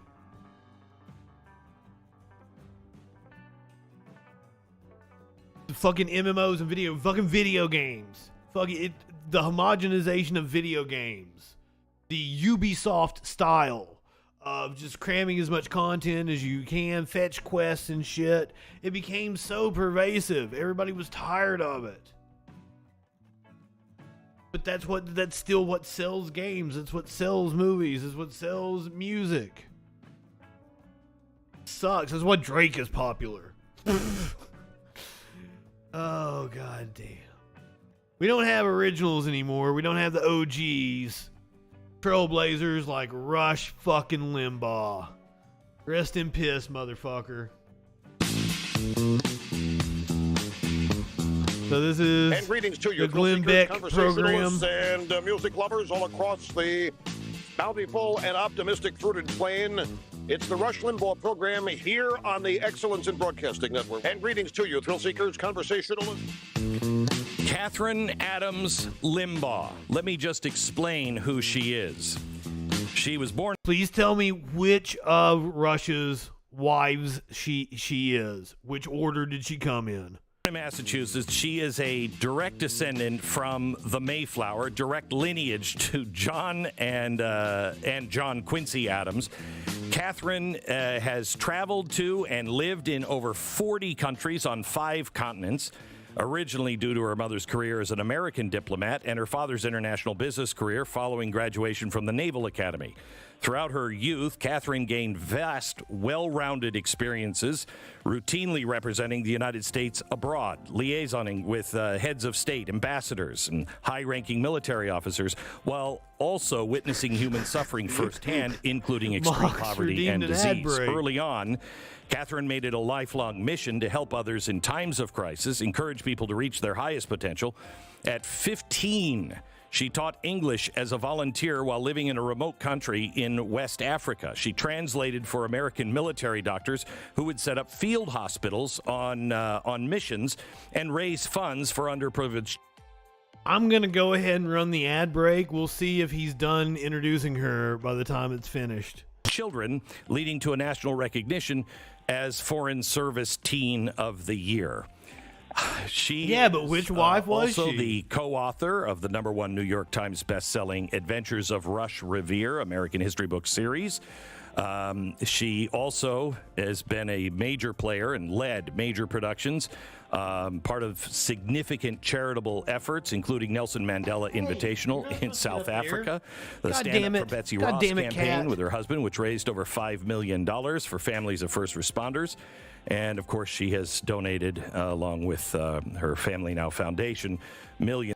I thought I was joking. Hold on, the ads.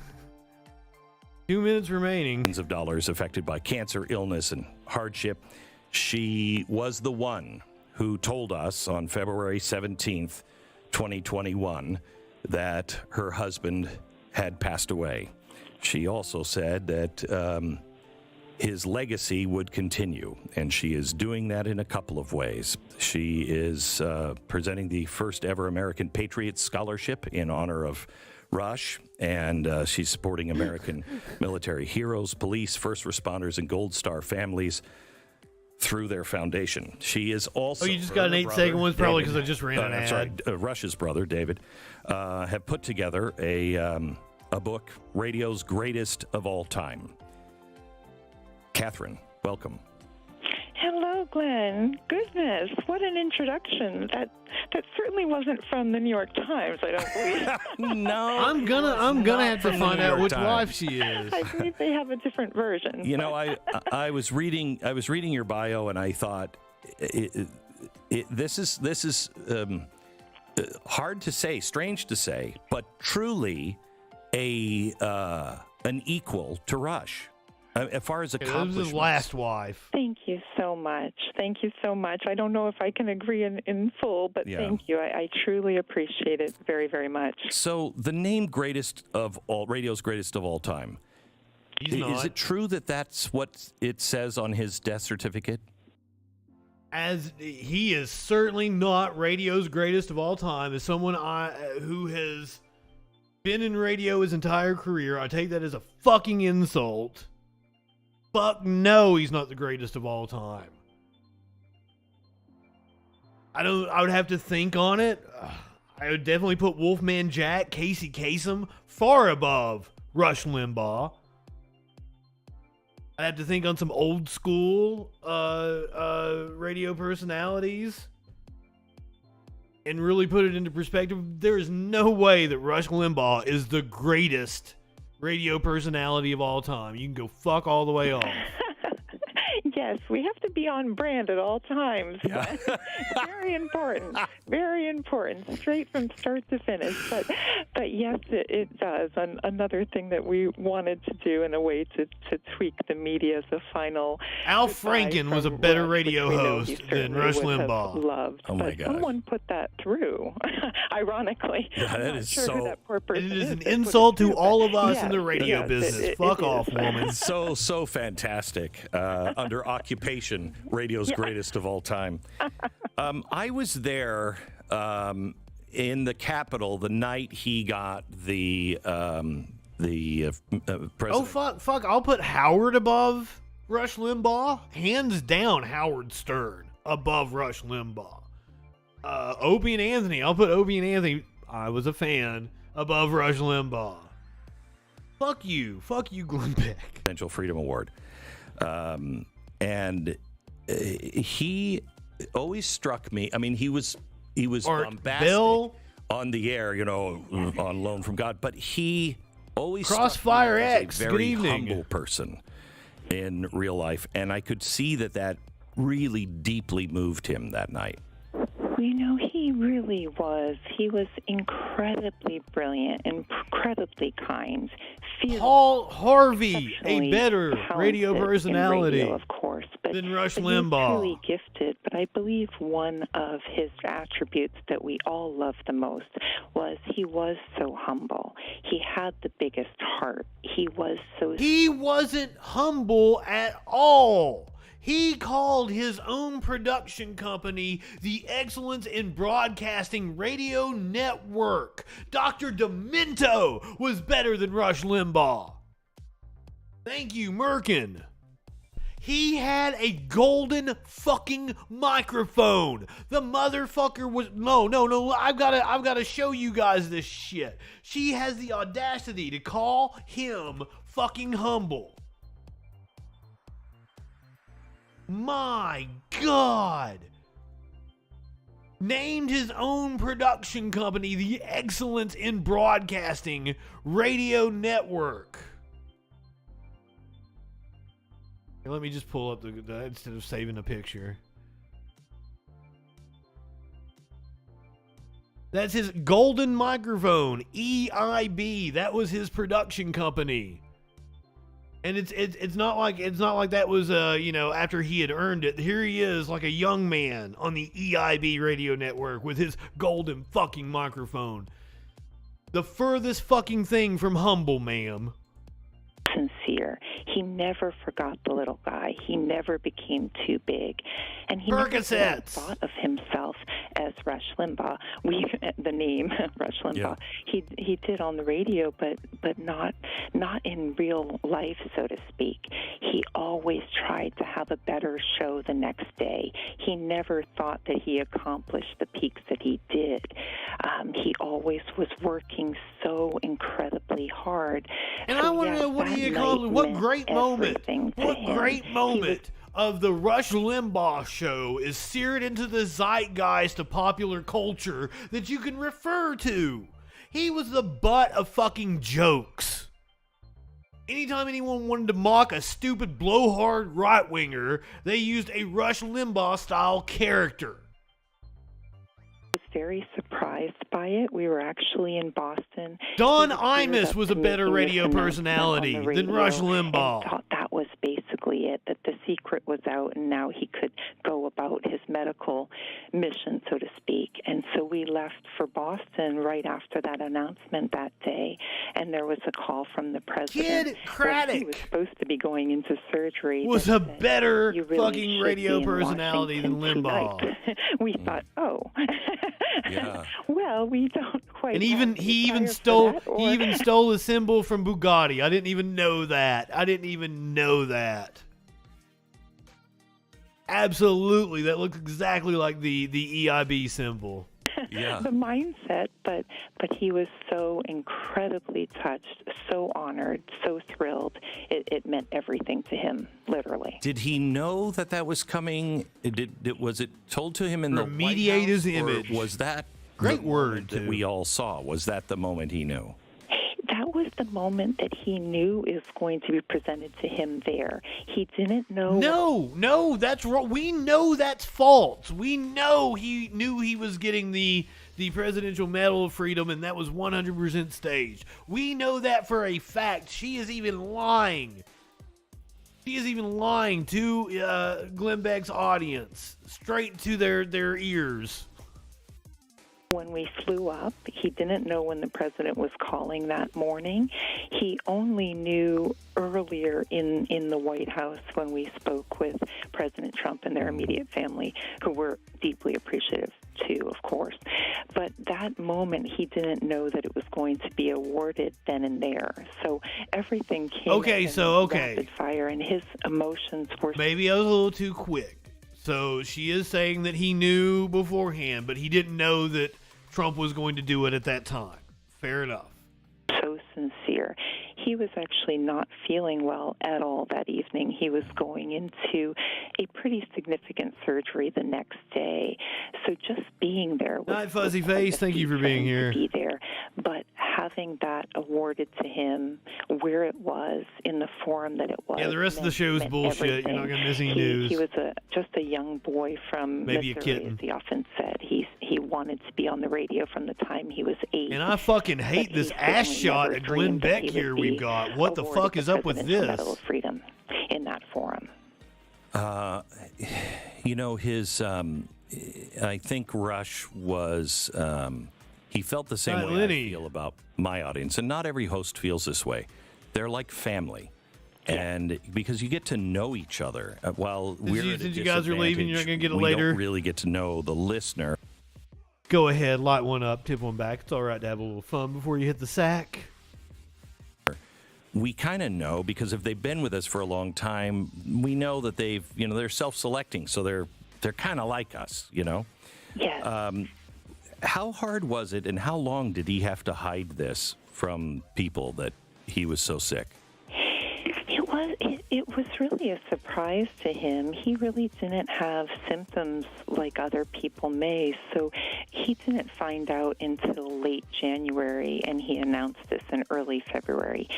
Kill meat is more riveting. He didn't have to carry it too long, but how did he know? Kill meat is what made him go to the doctor? Worse than watching paint dry. Rush is better than kill meat. I'm sorry. His birthday, and he didn't mention Warlord, good it. evening. Most husbands are wait. Shouldn't you be in bed? That he wasn't particularly feeling well. We were celebrating his birthday, and the very next day he started to have difficulty breathing. He was having a heaviness in his chest. He had pain in the back of his shoulder, and I said, this could be related to the heart, because he had had a heart issue at one point. So I said to him, we really should fly and see your doctor. We were flying. Oh, you meant kill meat's more riveting than Glenn Beck? And I might have to give you that one. Then and there that it wasn't the heart, and that it was going to need a battery. But I am definitely not liking this ass shot we have from Beck. I do not know. Bubba the Love Sponge was better, and I absolutely hate Bubba the Love Sponge, but he was a better radio personality than fucking Rush Limbaugh. Kid Craddock was a better radio personality than Rush Limbaugh. Both Bob and Tom and John Boy and Billy, better radio personalities than Rush Limbaugh.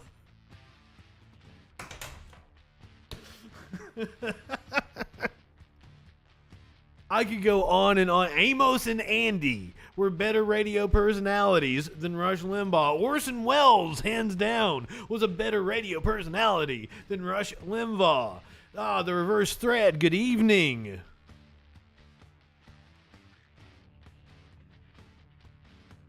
Oh, now come on, Mox. Come on. Bob and I think they're still fucking going. I think they still fucking do that show. The Yeah Toast thing. And I can't remember which comedian did that. Yeah Toast! That song still cracks me up. But the only reason I'm familiar with Bob and Tom is because I work for a station that had Bob and Tom on in the morning. So if I had to go out in the station van, I'd listen to Bob and Tom. But if I was going on a long trip, I'd take CDs. I wouldn't even listen to one of our stations. Fuck that. Who wants to fucking listen to the radio? Says the news director of non-radio stations. I'm done. I can't do anymore, and I can't take this ass shot. What the fuck is up with this ass shot from Glenn Beck?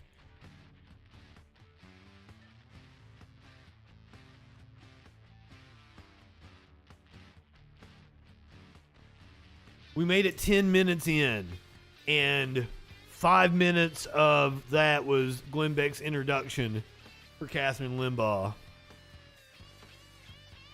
Well, clinically, this was back in like 2006, 2007, so I still had like CD books. We had MP3 players and shit, but like they weren't as, you couldn't just Bluetooth to your stereo. I still had a CD player in my truck, and I don't think like phones weren't able to like keep music on them yet. You didn't have an MP3 player in your pocket, so you would have to like go buy a specialty MP3 player. I think I had one of those when I was in college too. I had an MP3 player with an aux cable.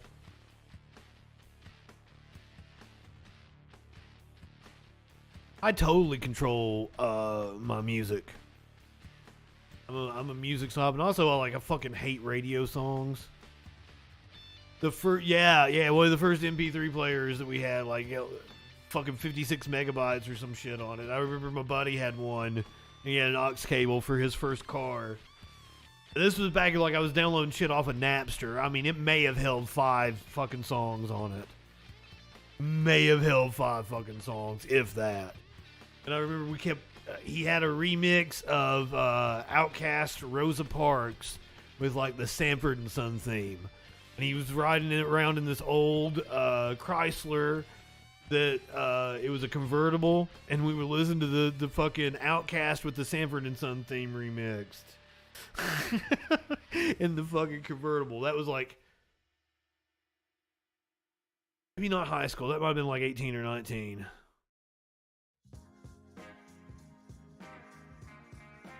Held one goddamn Tool song. Yes. As a music snob, that's why I had a CD player in my truck with, you know, one of the first major... the first time a credit card company sent me a credit card, and it had like a $1,500 limit, I'm like, all right, I'm gonna go put fucking speakers in my truck. Put a whole CD player, speakers in my truck, subwoofers and shit. It would have been about 2004, 2005. I don't think I ever paid that credit card off. I don't think I ever even paid a payment on it. Maybe, I don't remember now. It's been so long ago. Oh, and I got XM. I had XM in that truck too. I got the works, baby. But I love talk radio. Tom Hartman, a much better radio personality than Rush Limbaugh. Much more my style, too. Also, you guys probably would... If you've listened to Tom Hartman, he's very calm. He's very informative. Fit right in on an NPR. He's on Democracy Now! A lot.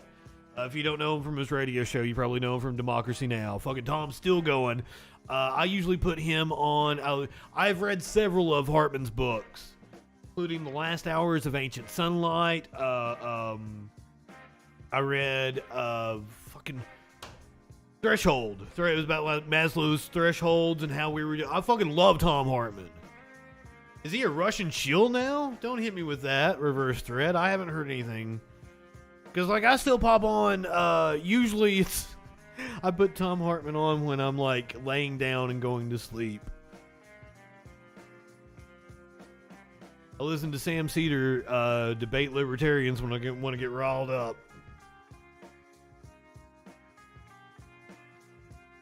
Sputnik, great. I mean, that's possible. I like Lee Camp. He's on RT.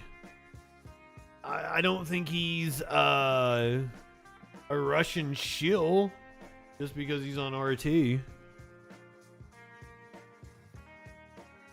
Was on RT. Well, I mean... RT America is not a thing anymore, apparently. But RT is still a thing, isn't it? Or was it just an American outlet? I thought it was a whole, like, international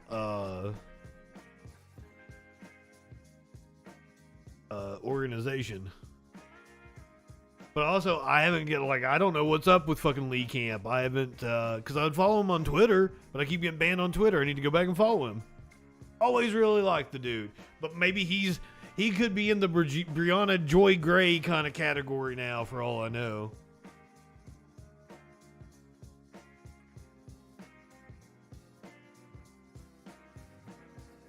That's what I was thinking. It was like an international...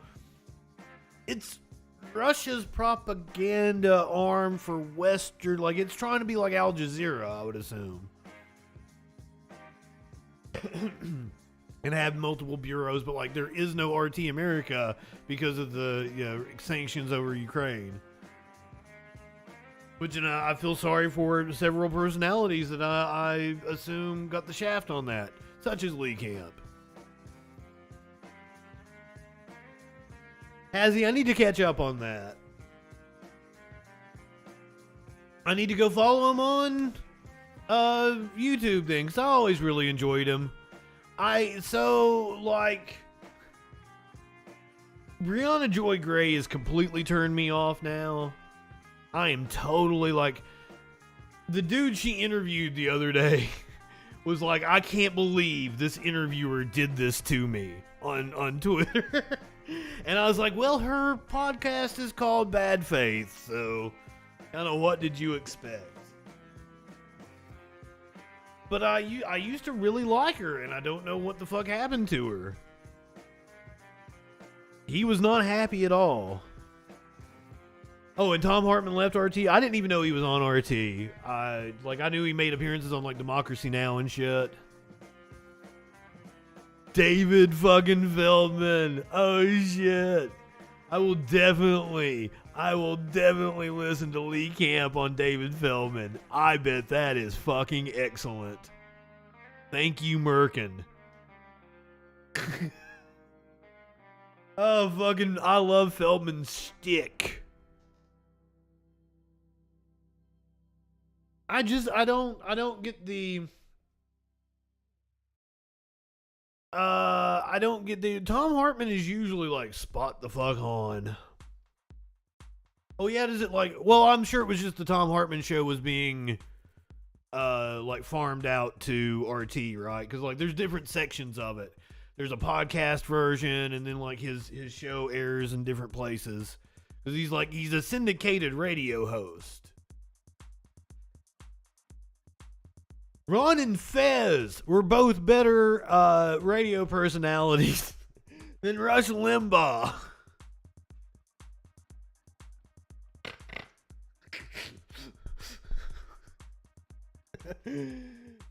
Oh, fucking shit. But David, like, I don't know who I would have to think on who is the best radio personality of all time, the greatest, as they put it. It was definitely not Rush Limbaugh. I probably would go with Casey Kasem. That might be who I would be inclined to say without a further thinking on it.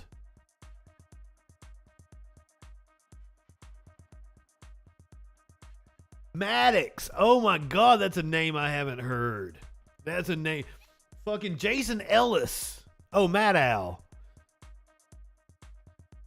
Maddow's old Air America show. Apparently, it's a lot better than what she's doing on MSNBC, but also wanted I don't watch what's going on MSNBC. Blue Devil. Oh yeah, we totally said Stern was better than Rush Limbaugh. Pretty much every radio personality who's ever existed is better than Rush Limbaugh. My old program director, Randy Jones, was better than Rush Limbaugh. Oh my God. Okay, so, God, what was that dude's name? His name was Johnny, but I don't remember his last name. His real name was like Johnny Lichenhauer or some shit, and he was the corporate program director at a station I worked at. But I don't remember what his on-air name was. But he used to tell us that Johnny Fever from WKRP in Cincinnati was based off of him. And thanks to the wonders of the internet, I know that's fucking not true. But even that dude who was lying about Johnny Fever being based off of him was better than Rush Limbaugh.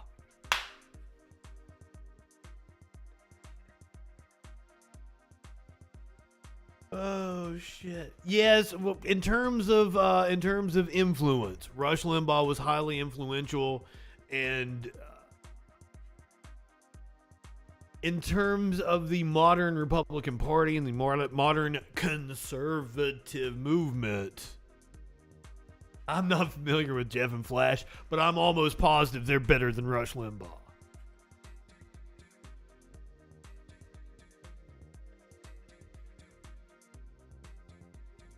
Whoever was the lead character on the show that Joe Rogan first got famous from, like the ABC, the news radio thing. Whoever the lead character was on that show, better radio personality than Rush Limbaugh. Fraser fucking Crane, a better radio personality than Rush Limbaugh. Okay, reverse thread. Jason Ellis just freaks me out anytime I see what he looks like. Yeah, Phil Hartman was the lead character, wasn't he? Phil Hartman was amazing. I miss Phil Hartman so much. It is a shame what we were deprived of because his wife murdered him, or his girlfriend, or whoever the fuck murdered him. I goddamn loved Phil Hartman. This is Troy McClure. You may remember me from such films as his work on Saturday Night Live.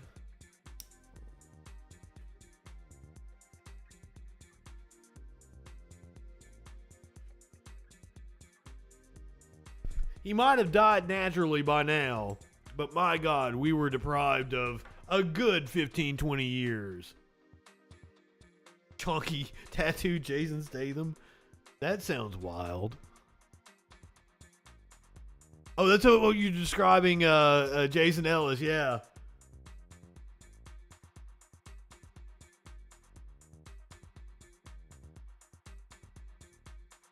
I used to listen to Jason Ellis when I was working on the road.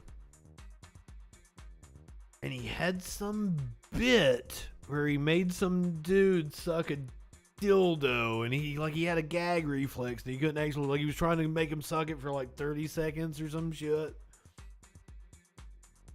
And I'm like, this is the type of radio I'm totally into. Other than the fact that, you know, I try to be informative here on this show. Hey, Smokey.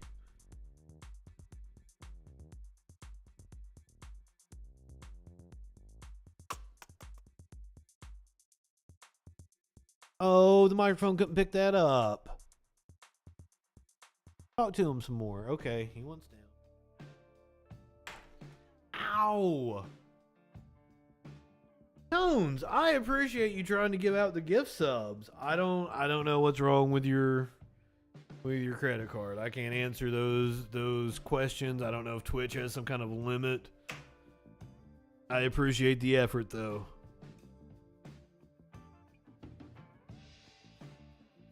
I'm sorry I didn't have more news for you guys tonight. I think we did plenty of news in between Biden and the debate and all that good shit. You know what? I might have to come back and play. Monday night for Halloween, I did the Dark Pictures anthology. Well, we did Five Nights at Freddy's first, and that scared the shit out of me. It was good for the jump scare the first time. Trying to keep people down, trying to keep Tones from funding independent content.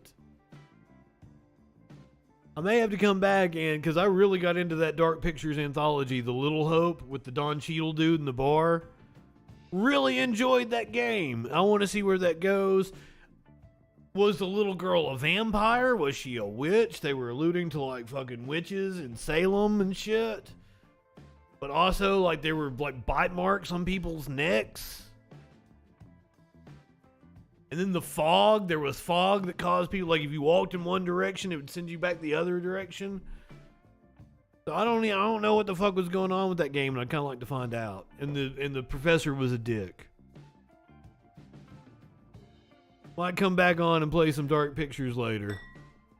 What is tonight? Wednesday? Is it Wednesday already? God damn. We're less than a week away from the 2022 midterm elections. I haven't decided what time I'm going to come on yet. For the 2020 presidential election, we came on at 4:20. Not going to be any news until we get closer to the actual time that the Troll Patrol comes on. Maybe come on at 7. I don't know. I don't know what we're going to do. We're going to think about this, but of course it's going to be a big night. We've got a Trump rally this weekend. We'll cover a Trump rally on Saturday leading into the... Apparently Biden's got a rally too. Maybe we'll do double rallies. Who the fuck knows? I tell you what I need to do when I get off here. I need to make a promo for the fact that Ninetales Cosmic Fox is going to be my special guest co-host this Friday on the Friday Night Freak Show. I don't have a picture. I want to have a picture with her lovely face on it to show you. And I need to get on that. So I guess I'm going to go find... I'm probably going to listen to Lee Camp on with David Feldman because it's going to be hilarious. Wednesday night, it should be time to fire up the intellectual Dollar Tree. November, maybe they're already decorating the intellectual Dollar Tree. If you are watching on Twitch, we're heading over to Echoplex Media. Unfortunately, it looked like he had Elon Musk on screen, so I apologize in advance for that. Producer Dave, HK, take real good care of you. Who knows? Who knows? Maybe I'll even show up for Red Light later on tonight. It's been a little bit since I've been on with Producer Dave. Go ahead, light one up, tip one back. It's all right to have a little fun before you hit the sack. I'm Justin FREAKIN. We will see you tomorrow night on the Troll Patrol. Live.